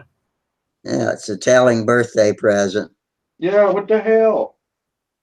Yeah, So- Al says he has some fancy pajamas on. Oh yeah, those are Oh, boy. Scooby Doo's. Kids got me them too for last year on Christmas. Yep, we got pictures of Scooby Doo. I used to talk like Scooby Doo all the time when they was little. Jaggy, Jaggy. That's pretty good. Yeah, so they got me some Scooby. Hey, thanks, Al. Yeah, everybody's wishing me well, and I appreciate all of the best wishes I can get. But yeah, we're looking good this time, Al. I think we're on the road to a quick recovery this time. Oh, that's great. That's great, Rusty. I heard you talking about it last Friday, and I was happy to hear all that. It's great. No idea that the implants work like they do now. Is the shank of the femur with the ball mounted on top of it that they bore down into the your natural bone femur. The shank of that femur is porous, so that when they fit it just right and press fit it down in there, that bone will start to grow into the pores all over it and grab a hold of it. And they used to use cement glue of some sort, and Ambroid. but now, yeah, I don't think so, but something like that. Yeah, yeah. But they depend mostly on bony growth intrusion into it now, which is it's good and scary at the same time. I've been putting too much weight on it because my elbow hurts, and I could potentially be breaking some of that new bony growth that's trying to get in there. Of course, once one of those pores is plugged, it's plugged. So, I got a limited time to get this right, and so I'm trying. I'm gonna actually get a picture of it next Thursday and see the doc, and I don't know if he can really tell if it's got any of that new bone growing into it or not on the X-ray, but hoping for the best. And this works for 350-pound people. I can't imagine that my little 124-pound ass is putting too much weight down too much at a time. Yeah. Yeah. I don't know how much bigger a 300-pound person's bones. I don't know how much bigger the bones are compared to my bones. Who the hell knows? I don't know. we're just waiting and seeing. And You got to do. if I'm still a little goofy. I can complain that it's just the medication, but actually, there's almost no pain anymore. Wow, I'm not in any pain at all. that's fantastic. So that Yeah. must be it's hard about not putting the weight on when you're not feeling any pain. Just having the Yeah. discipline to not put the weight on, regardless of the fact you don't feel any pain. Yeah, You that's gotta can be hard. see, if you can see my elbow in the picture. Oh Yeah. yeah. You Oh see yeah. how swollen it is? Yes. Yeah. There's a good shot of it there. And that's ridiculous Wow. looking. That's mostly just water. I guess you used to hear water on the knee. It's bursitis. And Oh, okay. yeah, but it hurts like a son of a bitch because it's supposed to take my full body weight every time I move my left leg. And I'm not able to give it quite that good a treatment. So I don't know. We'll see how she goes. I don't want to botch this up because this is a no redo. I guess. I don't know. Yeah. Take it easy. Yeah. You know. Hmm. But anyway, I'm doing the best I can, eating as best as I can because I need lots of protein and carbs, and stay away from people with colds, for Pete's sake. Yeah, I heard about that last time. Yeah, Those are about the main pitfalls I got to watch out for. You need to eat a good diet there, bud. Yeah, those are about the main pitfalls I got to watch out for. But anyway. So what you building there, Tom? At the same plane, I think I saw you. I wasn't live, but I think I saw a broadcast where you was making the molding bucks. Yeah, I got it. Oh, there's your fancy pajamas. I got the main one today. Wow. You know, with it molded, and this one here is the bottom, and I'm just hollowing it out, the bulkheads right now, and that's about it. And I'm building it out of my head. That's fine. I mean, after you build enough planes, I think that's pretty typical. But I'm kind of using a 1967 print, kind of as a guide. You know, like the width of the fuselage and the length of it, and What's the length going to be of the fuselage? 36. Oh, okay. And what plane is this again? Huh? What plane is it again? What model is it? Well, I'm using it's kind of like a Caprice in a way, I guess. Oh. I'm using the wing, but the fuselage is I'm going to use the same nose moments. It's just the top and the bottom blocks are different. I want not a big, but I want a real wide fuselage. Okay. You know, but yet the top turtle decks, you know, real fine and crisp. You know, to a real fine point at the tail. You know, and I've got the radius on it's pretty tight.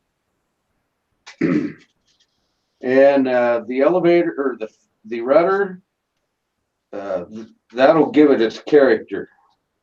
Yes, yeah, it does. So it'll all come together, and then the rudder, I'll decide what the rudder will be after I get it together. I'll be like, okay, let's see. But today I had to do a lot of driving today, and I was on the road, and I've already come up with my my paint scheme. Oh, cool. Yeah. And here's the thing. I would like to add copper metallic to my paint. Huh. So I'm on the search for copper metallic. I can get some brass. some brass, and I got silver. But no, so far I just called a couple places here local, like guys that are pretty good at the body shop, you know, and paint and nice. And one guy's like, I haven't seen the copper one yet. But I would think. You remind me when you said you want a wide fuselage. You remind me of my friend's airplane. I have, and I can screen share it in a minute, or a moment, I should say. It is a wide fuselage, scale P40, and it's I think it's quite an airplane build. Let's see if I can show it. Yeah, is it a kit? No, he did this from scratch, totally out of his head. Yeah, we took a P40, actual P40 plans to the real plane, and then scaled it down to this size. I know a guy that did that. That's building a Balsa F4 right now, and that's what he did. And all this stuff is. Hey, there's me. Hi, me. Let me see if I can. What did I just do? What did I just do? Hall effect. Hello, hello, hello, hello, hello. That. Let me stop. Showed a picture of your screen, of your screen, of your screen, of your screen, of your screen, of your screen. Oh man, how did I do that? Let me see here. Let's try this one more time. Screen shared. Here we go. This should be better.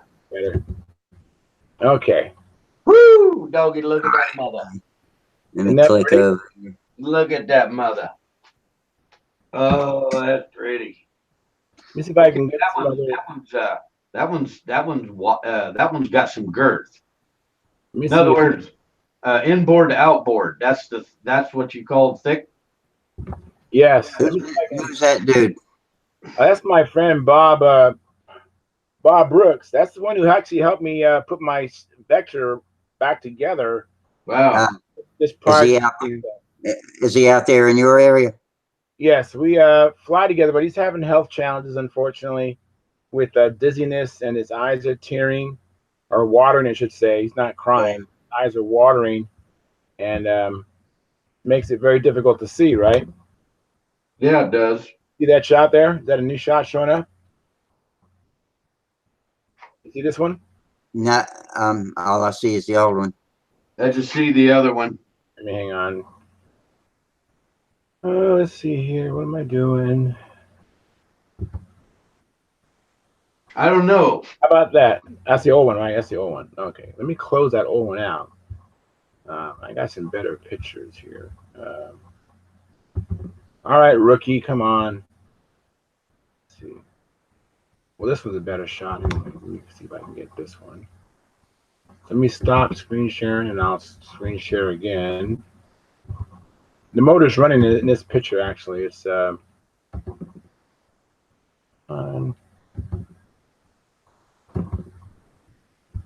wait a second, it's giving me issues. Okay, here we go. And application window. All right, check out this shot. Now the motor's running. That's why you can't see the propeller. Oh, hey, boy, you did a good job on the scoop. Isn't that neat? Yeah, or the intake for the cooler. He did a good job on that. Yeah, the whole plane is pretty awesome, actually. How much it weigh, you know?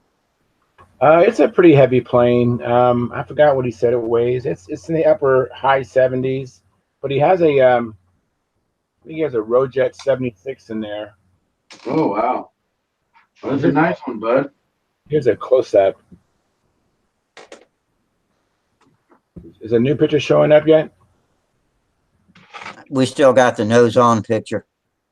Okay, let me see here what I got to do here. Sharing. How about now? Nope. No. I got to.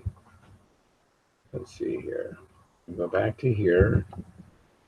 Are you just showing that picture out of a folder, or do you have a photo viewing program open? It's out of a folder. if you open it in a photo viewing program, then usually it has an arrow to click through the pictures one at a time, and you don't even have to think about what you're doing. Let me see if I can do that. Let me see here. I use Windows Photo Manager myself. It's part of Office, but I keep it on my taskbar. Let me see if I can do that. Wait, I'll just click on the other one. Here's the other one I want to show you. So, you guys see that one? Yeah, that's good. Yeah, Yeah, that's a good shot there. I just love the mouth. He did such a great job with that mouth. That Sure tiger. did. Yeah, I remember the decal for that mouth confused the shit out of me when I was trying to. And he actually painted. That's all paint. That's not a decal. It's all paint. Oh, I know his is, but when I was making my ARF, that decal just confused me to death for a minute. I thought I'd gotten 2 wrong pieces and was missing a couple, but then I understood how it all went together. Hey, you guys want to see? I'm gonna do this in balsa, it's gonna have to be epox, you know, a finished resin. But this is something I'm gonna do. Let me find the picture here. There it is. What you doing, Rusty? So you standing up? Standing up, I just couldn't sit any longer. Okay. I could take my camera and I'm gonna. Oh, it's okay. It's I'm okay. gonna share. I'm gonna share my screen. I got my camera clipped on the wrong place anyway. It makes me always look like I'm looking down during the broadcast. So Can you see that? Yeah, what is that? Yeah, hey, that's pretty cool. How do you like that, man? Now I'm gonna do that. I'm gonna make that in balsa one of these days. Wow. You know, and have that on my P40. Now that's a tiger mouth. It looks halfway between a fossilized sea creature and a P40. Yeah. Wow. That looks wicked. It is. Does. It looks like it could hurt you. Yeah, oh yeah. Don't get near it. It'll get you. That inward sweep like the shark teeth got that can rake you in and shove you towards its gullet. That's What right. in the freak was that was next to it that you just showed a second ago? Good. This is a pilot that I might do. Oh yeah, It's off of that movie. Mike Leinke. Huh? It's Mike Leinke. Yeah. It's off a battleship. It's the aliens in the battleship. And I was gonna make that's my pilot. That's what the movie. Oh, that's pretty mean looking. Yeah. Yeah. But anyway. You don't want to mess with that guy. Yeah. Yeah. This was my selfie I took just earlier today. Wow. That's funny. They Yeah, said right. also model airplane kit would require a little sanding. Yeah, that's right.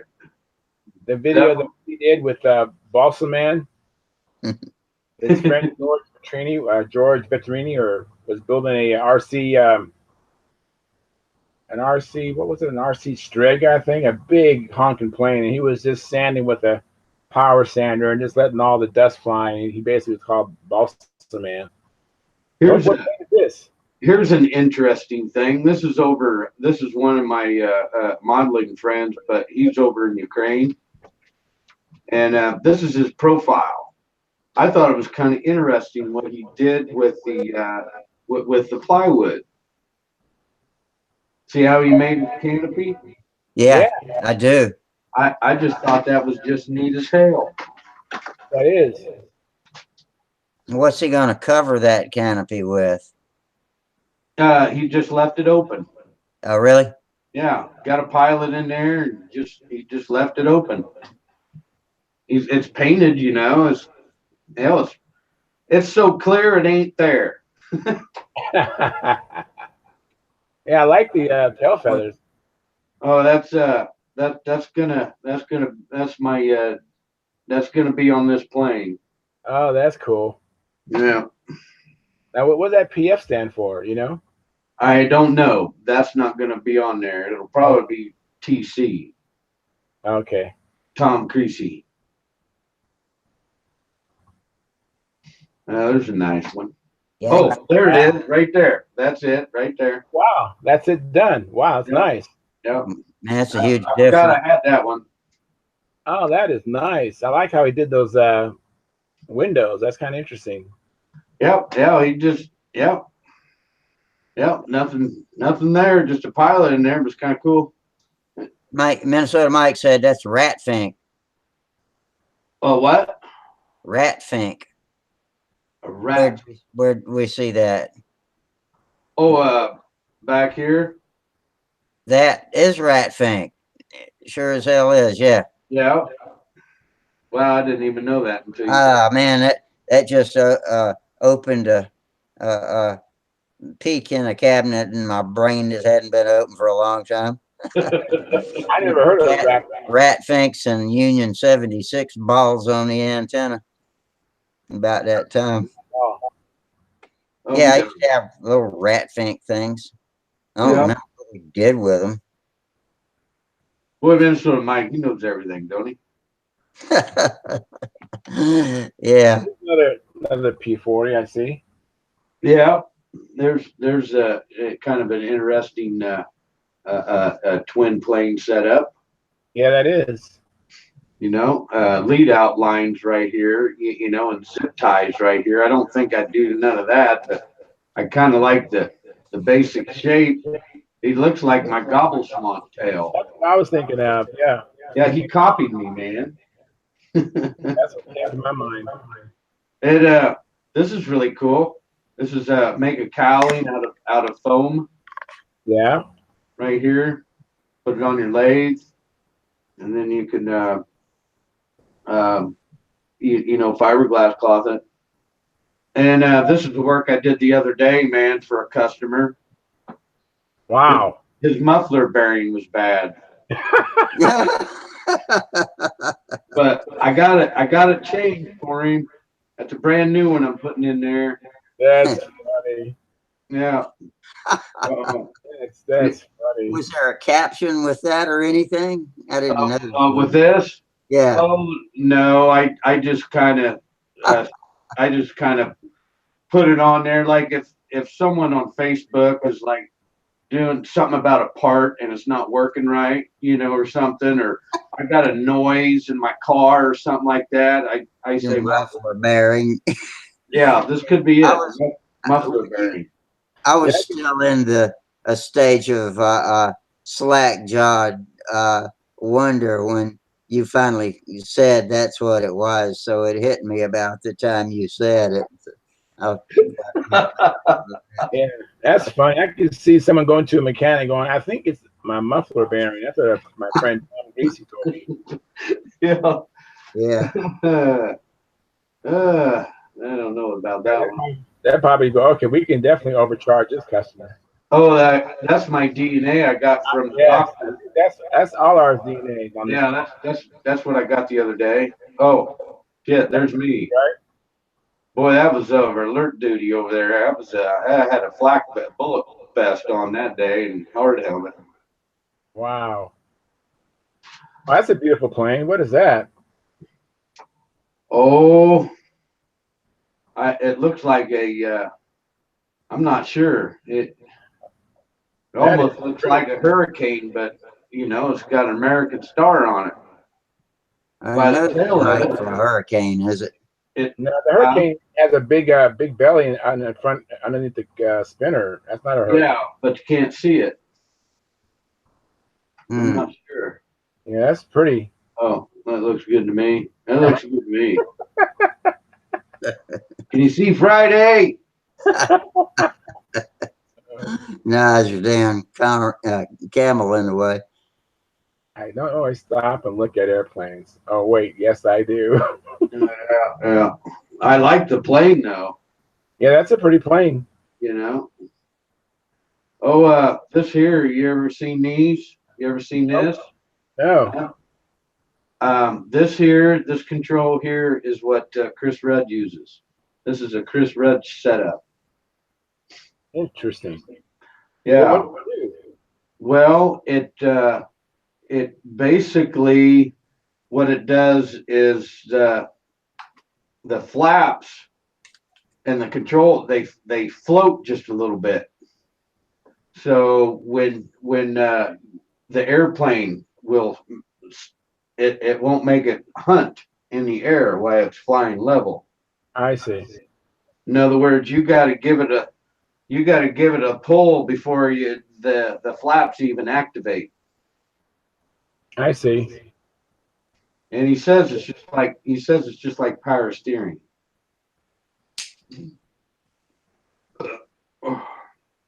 Oh, that's my guide when I make lines. Yeah, that's nice. You know.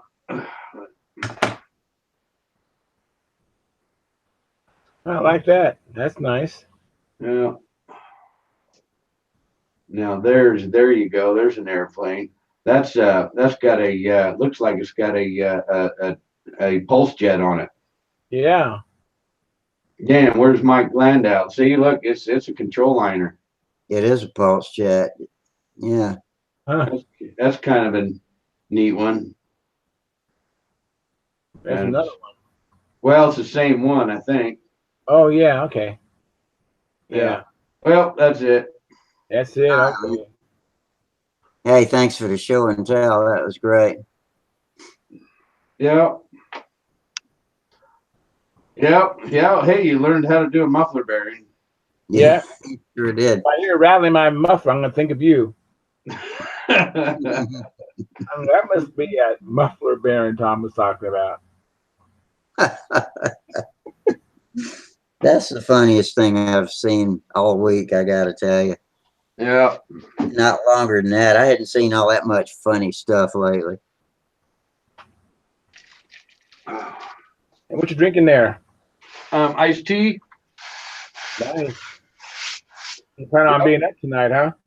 Huh? You plan on being up late tonight, I guess, huh?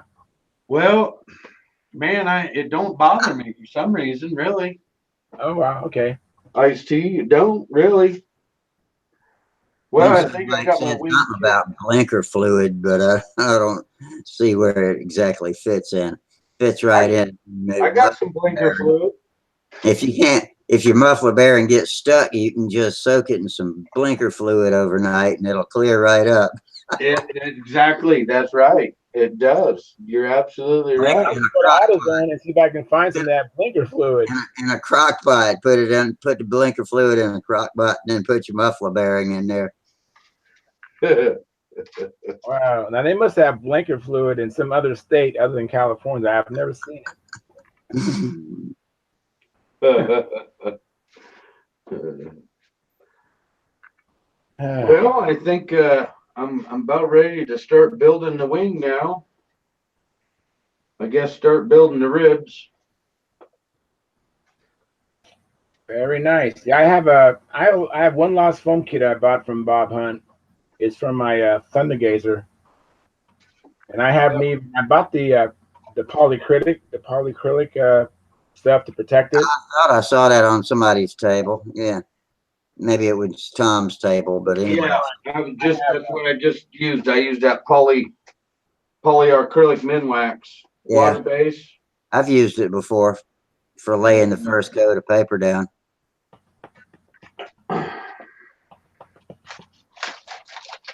I tried making filler with it too. I made it with talcum powder. Made it just thick with talcum powder, and you had to stir the crap out of it to get it mixed up. But it made a fair filler, and it's easy to know when you've hit the wood, because as soon as you hit the wood, the powder stops coming off. In fact, you can smell it when it happens. But it's white dust, and all of a sudden, boom! It's wood, and then you know to stop. And I guess zinc stearate, any of that kind of stuff would be about the same thing. Is zinc stearate white? Any of y'all use that? I've never. What is it? Zinc stearate used as a filler. I don't know. I've never heard of it.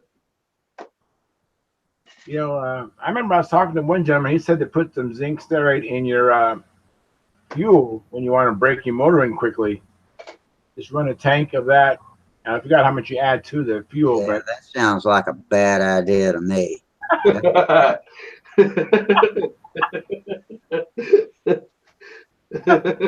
be Me like too. pour a cup of iron filings in your first tank of gas. I know, man. Hey, they're just. You ever see? It reminds me of that movie where this guy he takes one of his nitro pills for his heart and he puts it in his motorcycle tank. wow. Give his engine a little more nitro, he says. Mike says it's silver. Zinc stearate, silver colored. Okay. Minnesota Mike, I'm saying hi to you. Yeah, he's like an encyclopedia. Yeah, he's on tonight. Yeah, he's on it. But that'll mess up the muffler bearing. You damn right it will. It probably won't do much for the rings either. Oh, Okay. I'm sorry to hear that you don't want Steve. Can you see I made him hollow now? Oh yeah, that's very cool. Okay, I got him hollow. That was bothering Bob. I wouldn't see light all the way through that fuselage. Yeah. Yeah. Let's see how many grams it weighs now. It was at 8 grams. Mike, I see what you. I'm not going to repeat it, but I see what you said there about Madeira. I don't think that's pretty cool. 7 grams. Wow. Wow, I took a gram out. Oh, just putting Going on for the ride. lightning holes. Okay. Huh? Say, Charles, about Madeira. Oh, I was just telling Mike that Mike, Minnesota Mike. I was just telling him I see the what he wrote on the chat there, and I was just like, that's really unfortunate. I don't want to repeat what he said, but yeah. Anyways, but yeah, you ever done that, Rusty? Have I ever done what? Made one of these like that? no, I never did that before. No, I never have. I just took my propane torch and because the blade is tempered.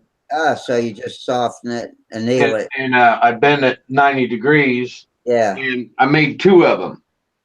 One goes, you bend it to the left, and the other one you bend it to the right. Okay. But when you're in there, you can cut sideways. Wow, that is cool. I mean, like I cut my ribs out.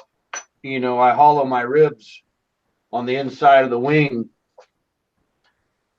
And Oh, that's very cool, Tom. Almost every time I learn something from you. It's amazing.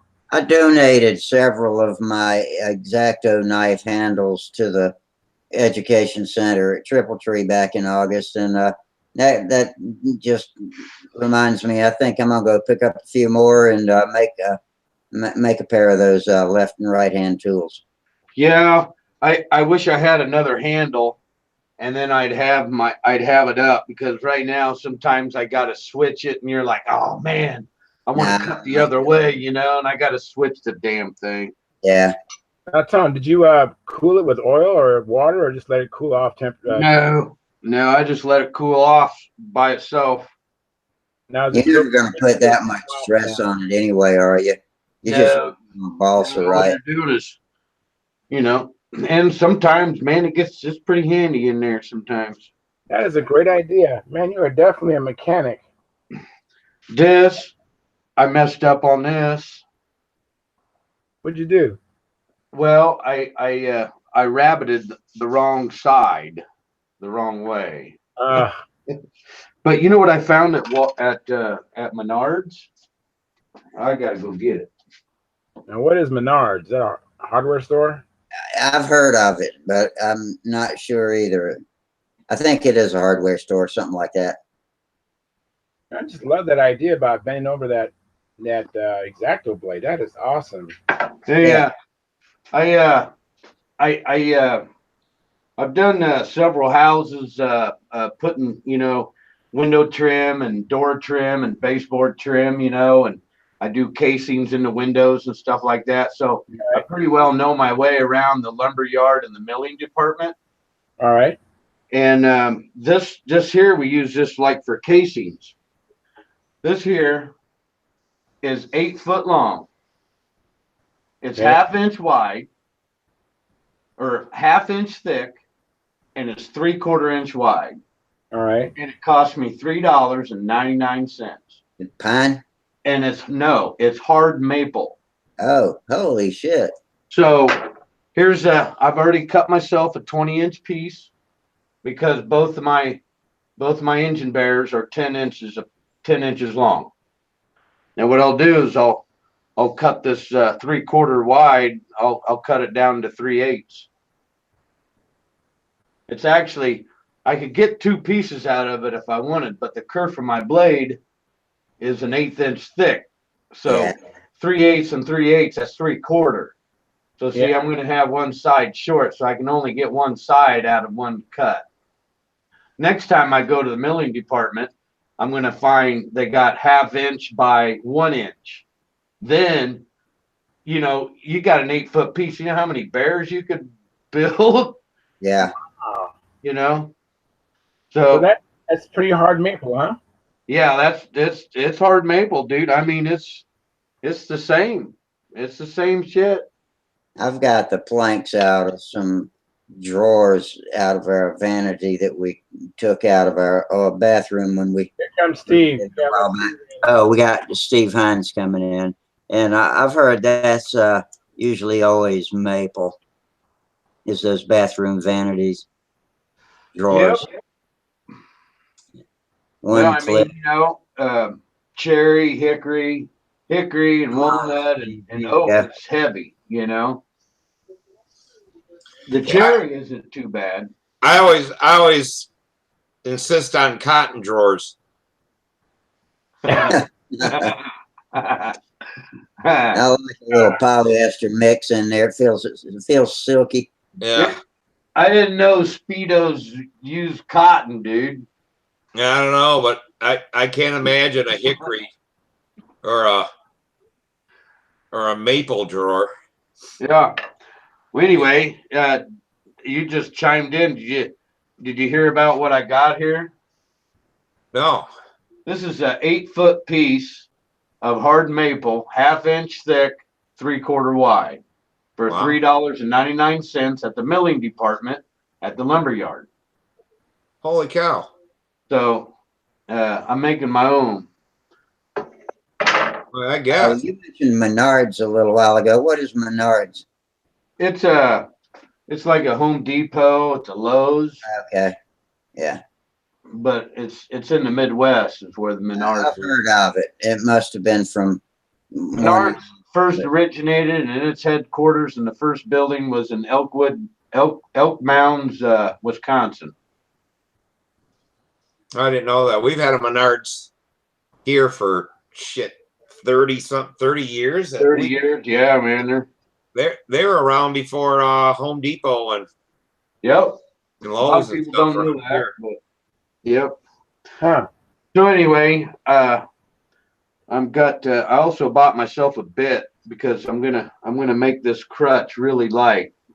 I watched Sparky's. Did you watch his video of making his crutch? A little bit. I saw they use the ball mill to take out some of the wood. Yep. I got me a bit to take. That's what I did here, but I rabbited out, but I don't like it because I've got to. I'm going to put some geodetic ribbing in between instead of the ½ inch solid piece of balsa. Right. That's what Sparky's doing on his latest build. Yeah. I'm going to do the same thing. I'm going to copy him. What motor are you running in this plane? Oh man, this is a nice one, dude. I got to get it out and show it off. You guys show off some jewelry? Yeah, buddy.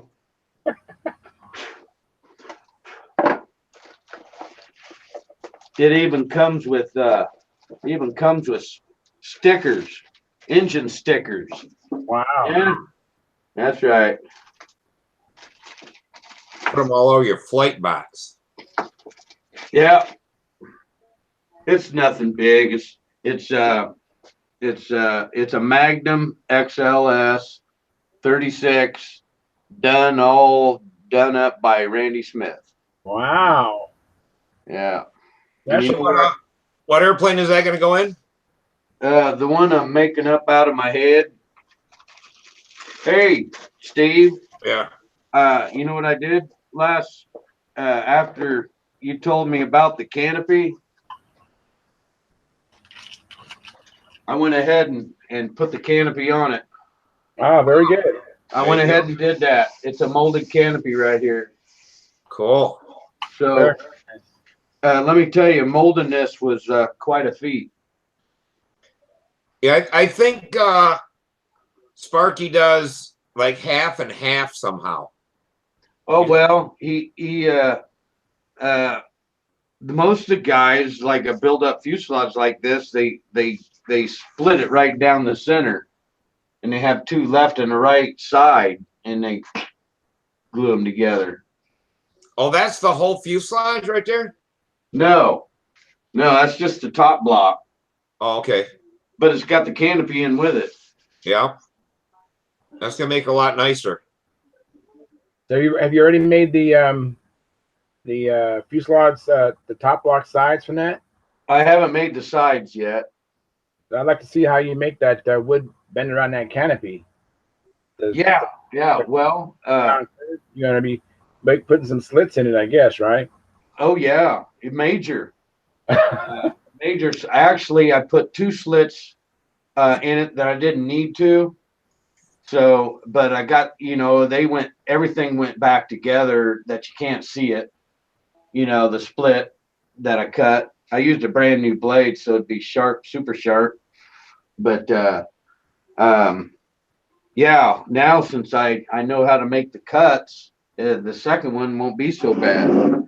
Yeah, the only bad thing about a molded canopy like that is it's hard to see cockpit detail through it. Oh, man, never thought of that, dude. I got my whole instrument panel, a cockpit guy, and everything, man. Oh, man.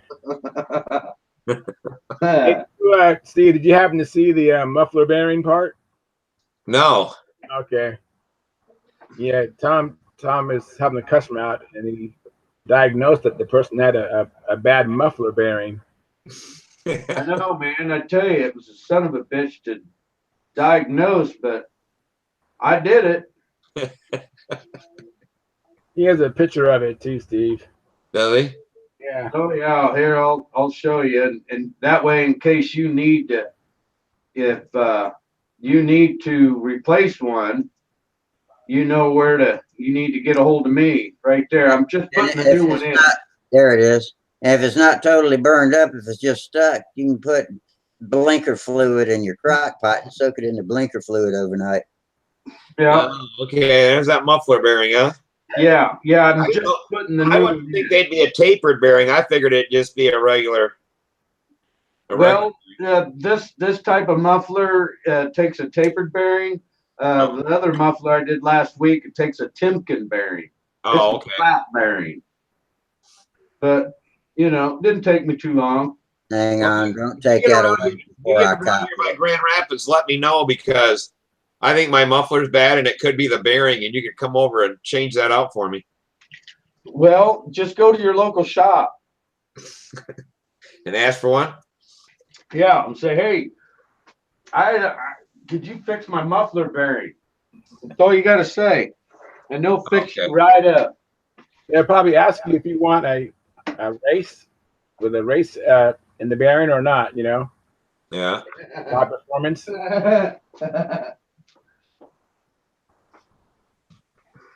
Okay, I got it copied now. I had to have that picture.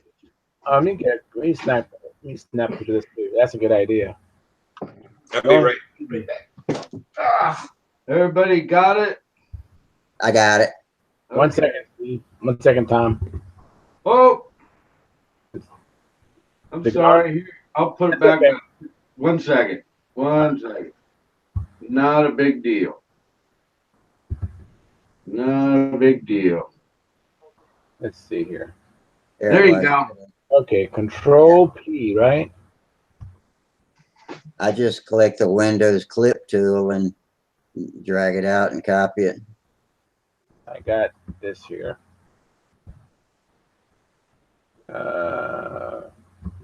Yeah, I go copy. I do a left click, a right click. I got it. It worked for me. I got it. Control P brings up my easy capture manager. Okay, cool. So I got me. Save it to my hard drive, and Cool. I'll save it as a muffler bearing so I won't forget. Yeah. Yeah, and if someone doesn't know what the hell you're talking about, print the son of a bitch out and show them. Here. Hey, did you guys see that George H.W. Bush died tonight? No. Yeah. No. Yeah, it's on the TV. I just come in and they said that That's the old man, right? Yeah. Yeah, doggone it. He was one of the last presidents I actually liked. Yeah, he was a good guy. He just didn't have a spine when the Democrats attacked his social policy. Yeah, And they called him. They announced that that's what they were going to do, and they did it. Bang, dropped him with both barrels. yeah. Well, the big thing too was that he promised no new taxes, and he had to. You know. Yeah. I mean, what he did by raising taxes, and then Clinton keeping up with it. I mean, hell, they balanced the budget and what had a surplus. But what he did was right. But nobody likes having their taxes raised or whatever. But can't borrow your way to prosperity. So I thought he did a good job myself. I was sad that he didn't get another run at it. Yeah, I wanted him in there for another 4. Have you guys ever buy 1/64 plywood? Yeah, I do. Yeah.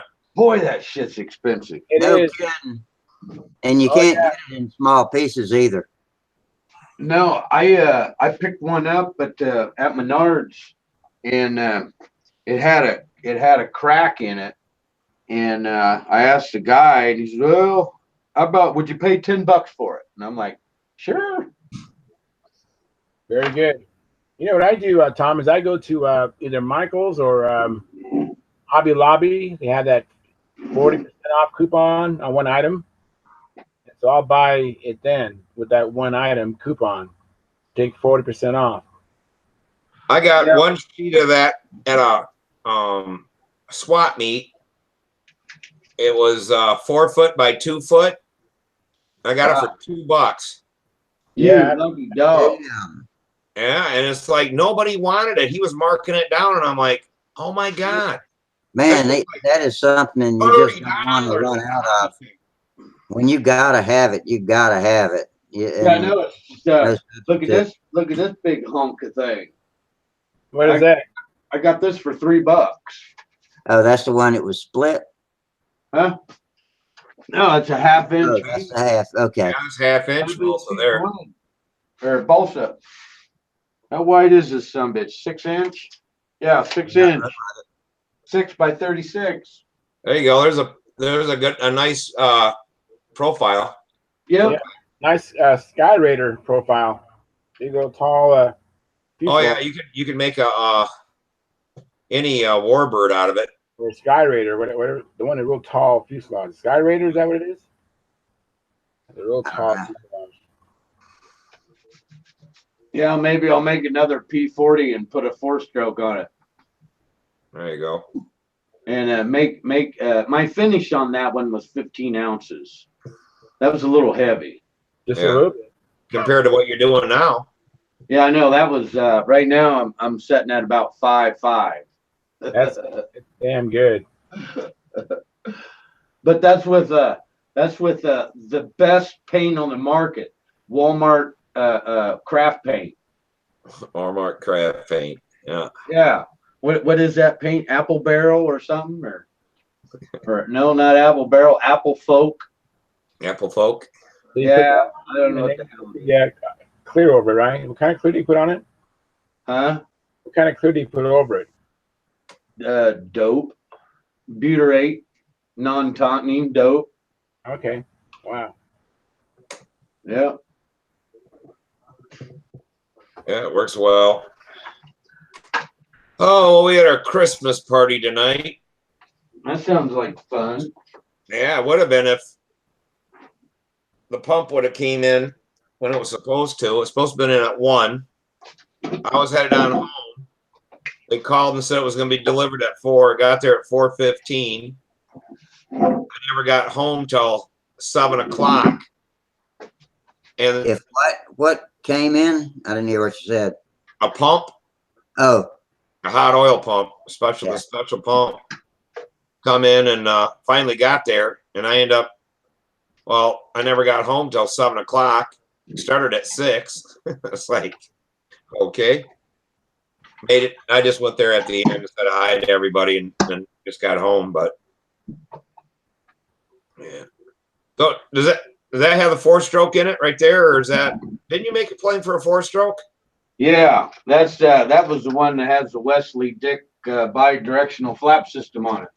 Oh, have you flown it yet? Oh yeah, man. I love it. Oh, no shit. That 4-stroke. Yeah. That plane, it's weird.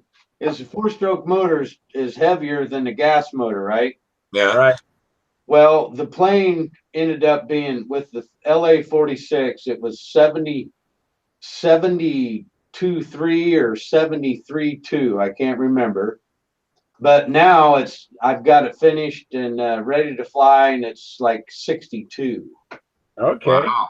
I took off 10 ounces by putting that big ass engine on there. Moving everything back. No shit. Oh yeah. Well, here I'll show you what I. I remember you doing that. There we go. Oh yeah, I remember. That's what I took out of it. 6.9 ounce lead brick. That was out of the tail, or? No, that's what I put behind the fuel tank Oh. in the nose. Oh, okay. yeah, I Because remember that bi-directional flap system, man, puts a lot of weight behind the CG.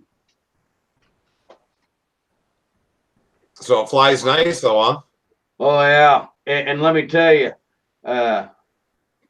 it's great to go at a fun fly with it. You know, that's basically it. I mean, I don't think I'd ever competition it. I don't know, but I tell you what, everyone looks. You know, I mean, it's a looker, and you know, and you hear it. Oh, you know, I just love it. Have you flown this one here yet? Yes, and but guess what? As soon as it takes off, the engine dies. As soon as it takes off, the engine dies. What engine's in it? As soon as it takes off, the engine dies. That's all it does. Well, you know what I did? I found out what I did. I put the tank in backwards. I'm sorry to laugh. I'm sorry. I know. I mean, it was on the inside. yeah, I got that's right. I got the angle, the feed on the inboard side. Oh crap! So, you know, everything, as soon as it goes around, centrifugal force takes over. It takes the fuel away from the pickups, you know, and it's done. You know, I caught that before I put Samantha's airplane in the air. But when I built the fuselage upside down on the damn Yeah. table, That makes things confusing, doesn't it? Yeah. Now I Remember me understand from- how to do it. Yes. I put the hole on the wrong side, and I put the tank in. I'm like, what the hell? Something, you know, something isn't right here, because I took this motor out of another full fuse airplane, and why would the needle valve now be on the wrong side of the motor? Looking at it, and it's like, oh, you dumbass, Steve. You put the firewall in there 180 off. Hey, man, I built a plane before this, and I put the engine tilted the wrong way. You know, inverted engine, you know. Thank God it wasn't that far, but boy, was it awful light on the handle. Yeah, it was. I mean, wow. And I couldn't figure out. I was like, what is the deal here? And And then How I do you happened feel to look. backwards? I happened to look straight down on the nose while it was sitting on the ground. And I'm like, oh my God. I did that when I put the engine upside down, you know, I put it in, it just messes me up. I did Do a quick Yeah. change and hope nobody was looking. this is like the third plane I've messed up because of the inverted engines. Yeah. Well, you know, that's like what you need to do is on your first one that you do with a full fuse and inverted engine, you got to put your tip weight hatch on the top, your motor the wrong way, and the tank in backwards, and just get that done all at one time, so that all the rest of them will come out okay. Put the lead outs on the other side too. Yeah. Well, luckily I build the wing first and it's done before it goes in the fuselage, or I probably would put the lead outs on the wrong side.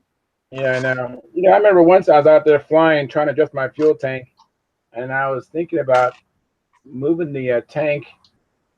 Forgot what it was, but because you flip it upside down, it's the reverse, right? Yeah. Like doing it, I mean, it was hot, like 102-degree temperature.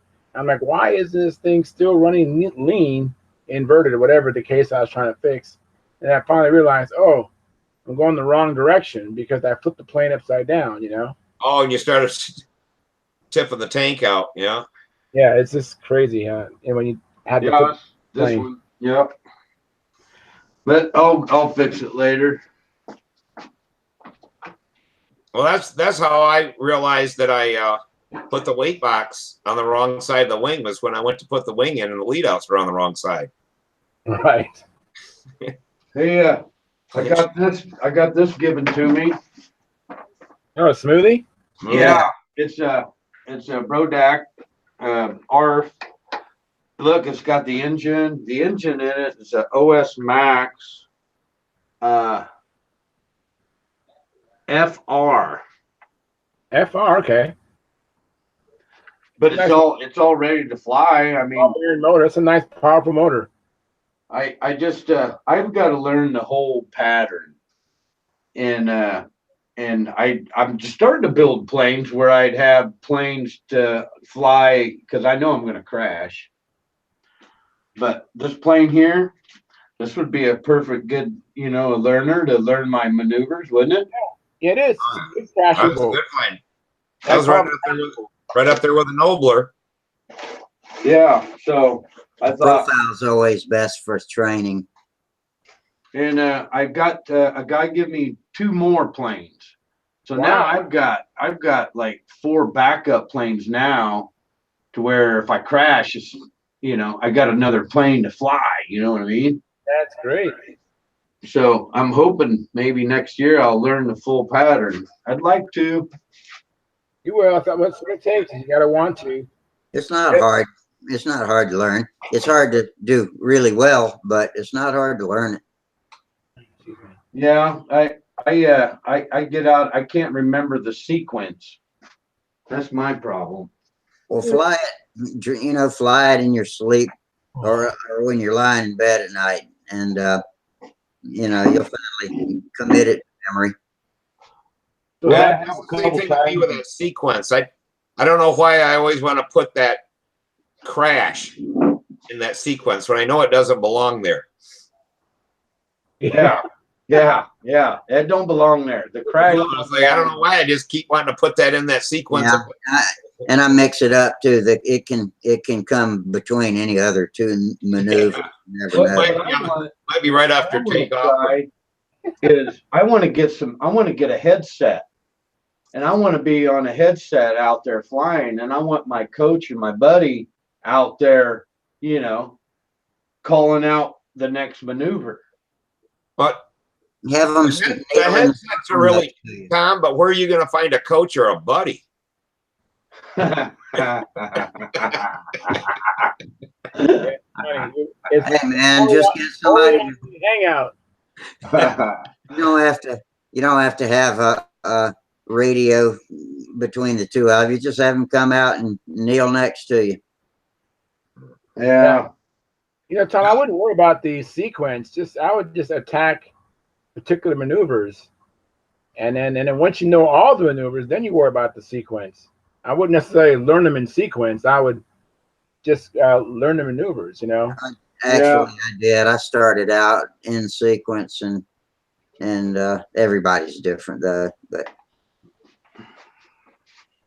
But I knew the sequence. I mean, I went through beginner. I knew that sequence, and I knew that it was grouped into loops, triangles, and eights, and you know, so I didn't have any trouble. Yeah, I didn't learn mine in sequence. There wasn't no way in hell I was doing the eights. My first eight I learned was the vertical eight, because I told myself I'm going to do the inverted part way up off the ground. Yeah, yeah. And it worked out pretty well, and I could bail out if I didn't. Yeah, that's a good idea. That's actually a very good idea, actually. Say that again. I learned my square, my inside square, and then you need an outside square, and I'm like, I ain't gonna do that, and I ain't gonna do any of the eights. And I thought to myself, I said, well, if I do the vertical eight, the inverted part is way up in the air, way away from the ground. So I started doing vertical eights. I got fairly good at them, but I still never dared to do it at the ground. I started doing outside square, and a guy told me, he goes, what you do is just go ahead and fly inverted, and go ahead and, you know, get your square loop while you're inverted. And then when you're right side up, you'll already have the tendency to, you know, do your outside square the right way. Because it feels really weird when you're flying level right side up and you put down control in it. Oh yeah. You know, to do That's that. really unnerving for some people. Yeah. It's unnerving for Charles Carter, but not anymore, but it used to be. And he said, well, if you fly inverted, you could go ahead and do a square to get the feel of it, you know, putting down. Yeah. And then, yeah. So I need to learn like little tricks like that. Yeah, I did the same thing. Try to bring it in and bring it up away from the ground across the top, and I'm like, screw the down part of it. I had 3 of the legs just good. I'm like, we'll wait for that 4th one later, because I knew that was going to do me in. You know how I did the outside squares? I actually did a wing over, so I was at the highest part I could possibly be, and then I started my outside square. Oh, okay. And as I got more comfortable, I lowered it and lowered it and lowered it. But I went straight up over my head and then hit that down, and then that's how I did it. So with the idea of being away from the ground as far as possible. Yeah. Well, that's how Samantha learned to do the wing over. You know, she started way up high and brought it down till she got it there. Then when she did her inside square, she already had the down part coming at the ground, because it's the same feeling turning out for that square as it is for your wing over. Right. Yeah, that's true. It's the same. But for some reason, it feels different when I'm doing the wing over, and I can't see where I'm going. You know, it's just different pulling out. Yeah. Yeah, you're standing a little different and stuff. Yeah. Well, guys, I got to get off because I got to get up at 5 in the morning to do a startup on that pump first thing in the morning. That's good. It's time for me to close up anyway. I'm tired myself. I'm tired too. I at least got my foam core all done. It's ready to start sanding on. Very cool. Well, I'll tell you what, Tom, you get you that 2-way radio, and we'll look out for a friend for you. Okay. Hey, you know, if I thought about one of them mic things, you know, you could call me up. Oh yeah. You know, and I'll just tell you, okay, you know, why I'm flying around. Hey, do a live feed. on Facebook or something like that. We can watch it and we talk to you. Yeah. Oh boy, that would be confusing. That could be. Oh, you guys would mess me up just for the hell of it. Yeah, especially if there was a little bit of lag. Yeah. Now. Yeah. Yeah. Yeah. Yeah. I see this shit going on now. I see this. I see this shit. Yeah. Yeah. Maybe we Okay, can. kids. Y'all take it easy, Yeah, and y'all take it easy. I'll see you later. yeah, we'll see you next week. See you All right, guys everybody have a Monday. good Good weekend. seeing you, Charles. I know you hadn't been on in a while. Yeah. See you, Chow. Yeah, see you Good back. night. All right, man. And thanks to you YouTubers too, and the donations. We got a couple of those tonight. We appreciate all of y'all. And anybody that hadn't done it yet, go to the At the Bench thread and read the new instructions I put in there for making yourself able to view both the YouTube chat box and the video side by side. And that way it'll help us keep the conversation going back and forth with each other. And I won't be by myself, or me and one other person won't get behind trying to keep up with everybody's relevant comments, because we got 3 times as many YouTube viewers as we do video sometimes. And so if we can get them more integrated into the conversations, I think it'll make the forum, I mean, it'll make this Hangout a more fun place to be. And so that's the point. And meanwhile, y'all have fair winds, tight lines, and we will see you next week. Good night.